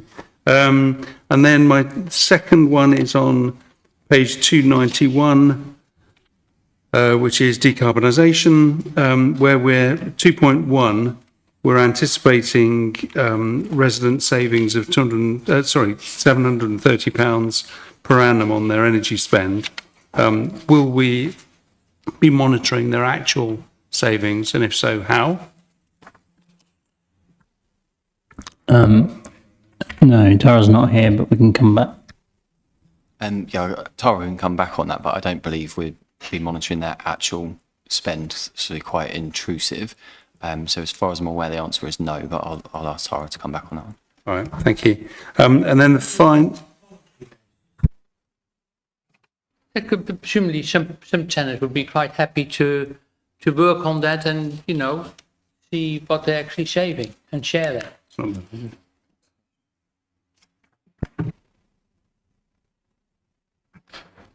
We can ask that question, but carry on, Dave. Thank you. And then the final one is on the, not sure which one it is actually. Where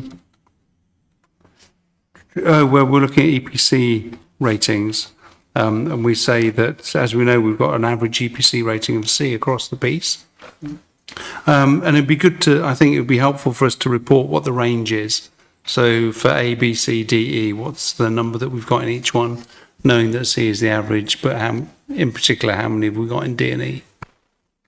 Yeah, that's something that is relatively straightforward to pull off. We may even be able to, although don't hold me to this, do that by ward as well. Natalie. Going back to the New Homes and Regeneration Programme update, I was under the impression that Nantles Cross was, the regeneration of that was to begin this September. But it's not featured on here, so is there a reason why not, or am I missing something? The simple answer is the New Homes Regeneration Programme falls within a different part of the housing service, so that would be very much focused on Kim's report, whereas Nantles Cross falls within Tara's area. So that's the very only reason. But yeah, Nantles is going ahead as a regeneration project, but just not as part of the New Homes team. Carol? Thanks, Gary. I've got a number of questions. I sort of thought you'd take these one at a time, but on the which one is it? New Homes and Regeneration Programme. Again, on page 14 mentions the Further scheme. On page 246, the whole thing. I just wonder what the take-up was like on it. I don't know if you've got any information on that, but on Further. I don't. We'll ask the report or the report's writer to come back to you on that one. Okay, thank you. Just to mention on page 252, which I think is no, it's not. This is performance monitoring. We're still not doing brilliantly on voids and how fast they're turned over, but I know that you know that under working on it. On page 263. Again, is still performance monitoring. It says 4 families are in temporary accommodation. I just wondered if you knew if they're in temporary accommodation reasonably close to here, where they are, and how long they've been in temporary accommodation for. And that's a rather specific question, sorry. My report pack has just packed up on me, so I can't look at the page numbers to follow where you're saying, but our placements are generally in Gloucester. Some of them are in Bristol. In the future, the temporary accommodation strategy will keep people more locally. But at the moment, it's Gloucester and Bristol. You had some follow-on questions on that in terms of time frame, did you? Just wondering how long they had been in temporary accommodation. We will have all that information, but I haven't got it to hand. I can come back to you on that, though. It was rather specific. Thank you. Finally, on 275, which is, I think, part of the Housing Oversight Report, the risk register, I found quite difficult to follow. I wonder if it's possible to have an explanation of what the different symbols mean, etc. Just a brief explanation of the risk register would be useful for me.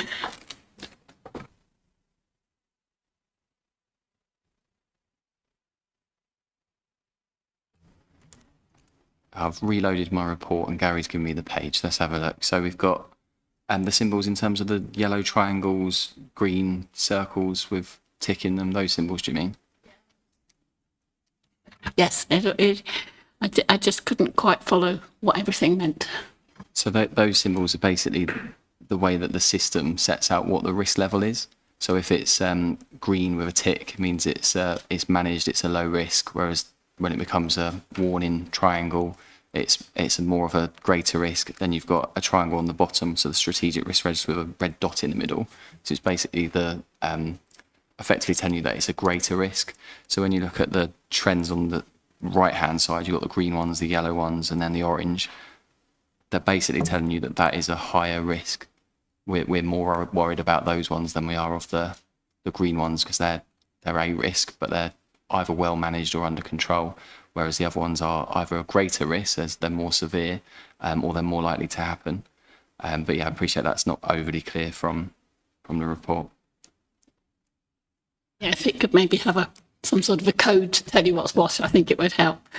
And it seems a little bit subjective, some of the decisions that are made, like electrical inspections are a minor risk in terms of importance, whereas asbestos management practices are a significant risk. I'm just wondering why one is more important than the other and who makes that decision.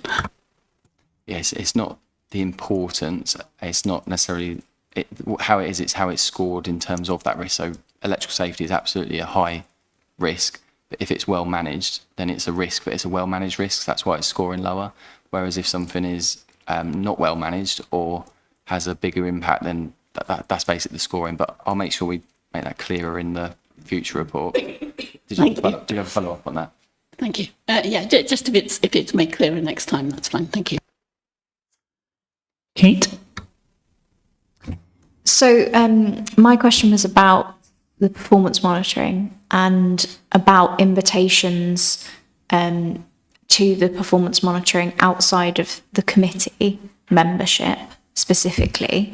So I know previously youth councillors have gone to the performance monitoring, and I just wanted to know if that invite is still being sent every time, and if we agree as a committee that that should be a standing invite, a standing voluntary invite, and if potentially there aren't going to be any councillors that take up the position as performance monitors, then if there are other kind of subgroups of the committee that we can invite to take up that position, because it's an incredibly important role to make sure that we're doing what we say we are doing. But yeah. We have got Elizabeth, who's performance monitor, so we're ideally hoping to have an additional performance monitor to support Elizabeth. But to answer your question about youth council, absolutely more than welcome to be part of either the council plan performance monitoring or the housing oversight board reporting. That's fine. I can pick that up with Steve. Alice? Clearly, I'm not key. There are some complexities around appointing a performance monitor outside the committee. So can I ask that I'm happy to have that conversation, but I just want to flag there would be complexities that may be insurmountable in terms of appointing somebody not only outside the committee, but indeed outside the elected membership of this council. Okay, thank you. Any further questions? Lucas? On page 259, 263, we're talking about, for example, on H3B 2.5, develop existing external relationship to jointly procure temporary accommodation. It's a blank square. I see H3B3 again.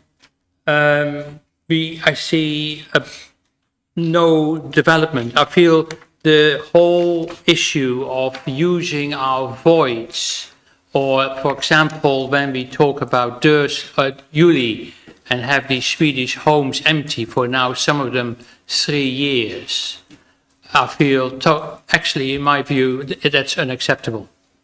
We can't have homes empty for such a long time.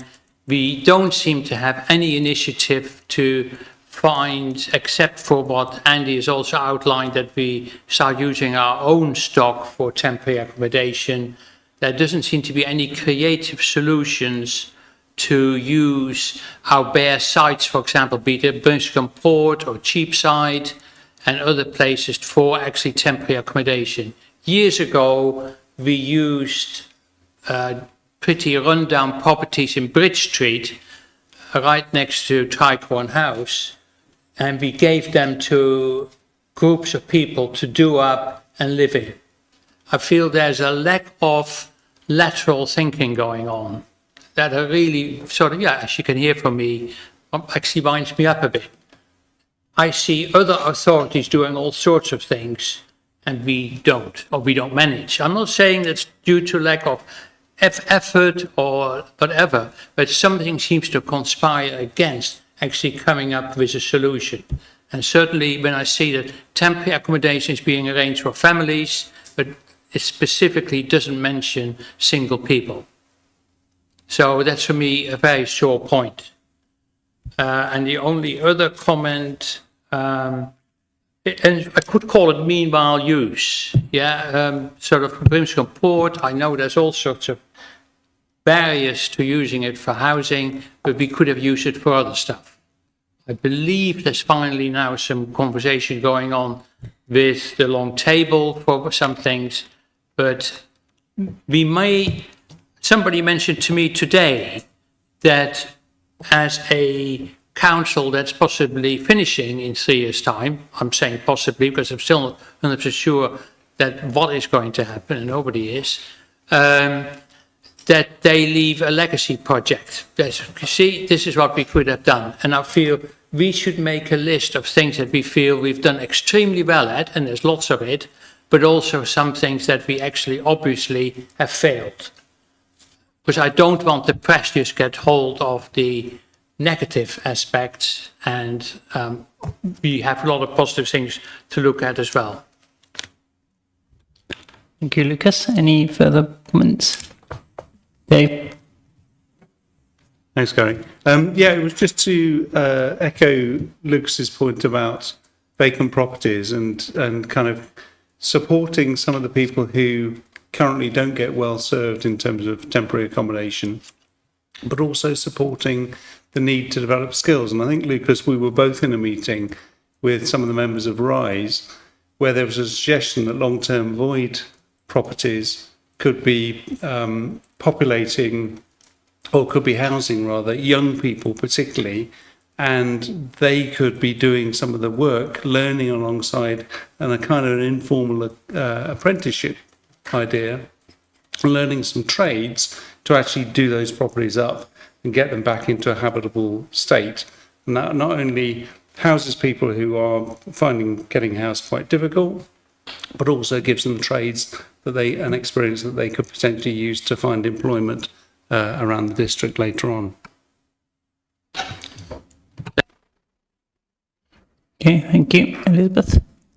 On page 248, there was just a note about a meeting with Warm and Well Partnership to discuss an event for private sector landlords in September 2025, to include information discussion around MES enforcement and funding opportunities.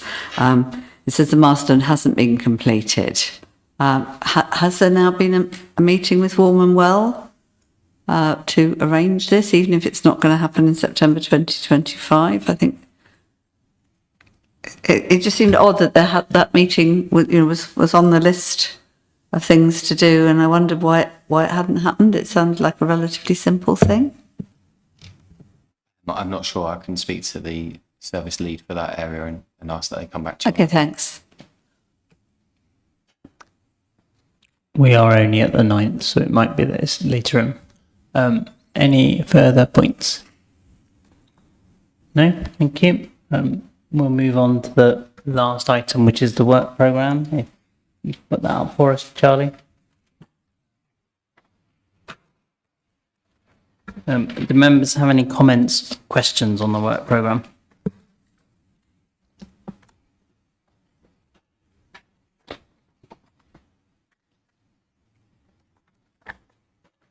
Natalie?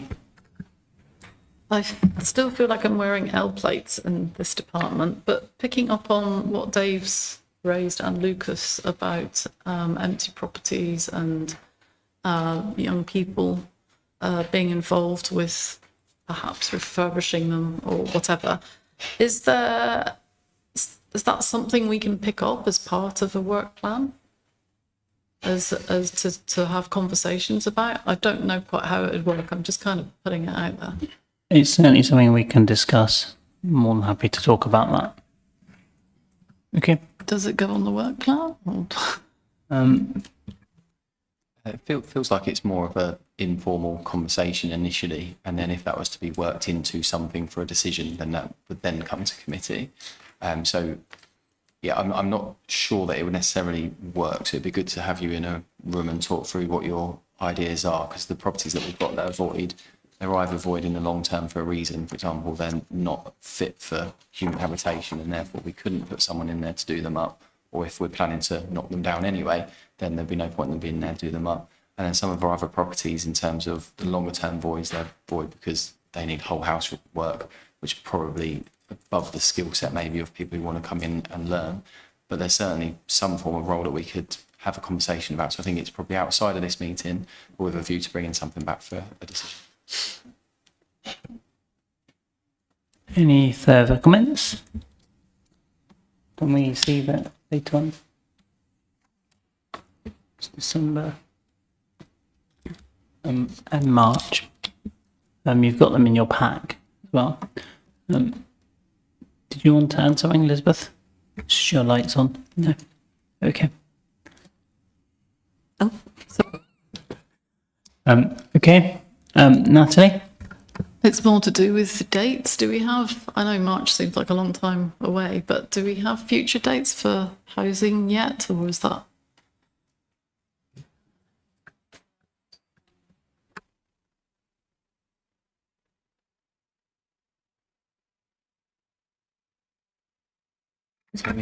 When are they released? Not sure, something that I'm having to get back to you about, Natalie. For the post March 2026, I think we probably vote on them, don't we, at council dates?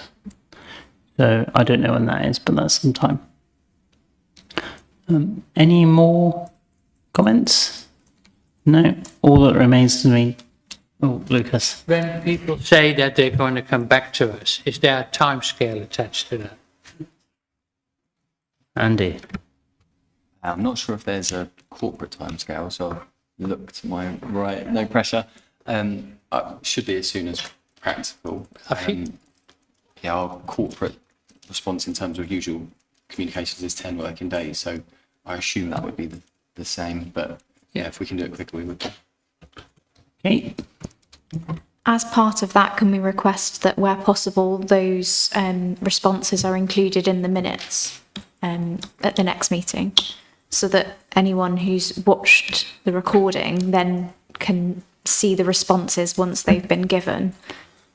I think certainly that principle is a helpful one, whether it's an addendum or part of the minutes. I don't know, but I think that really is quite helpful, because when you're reading through, it often comes, what did happen on that? And that would also hold people to account in getting it done in time too.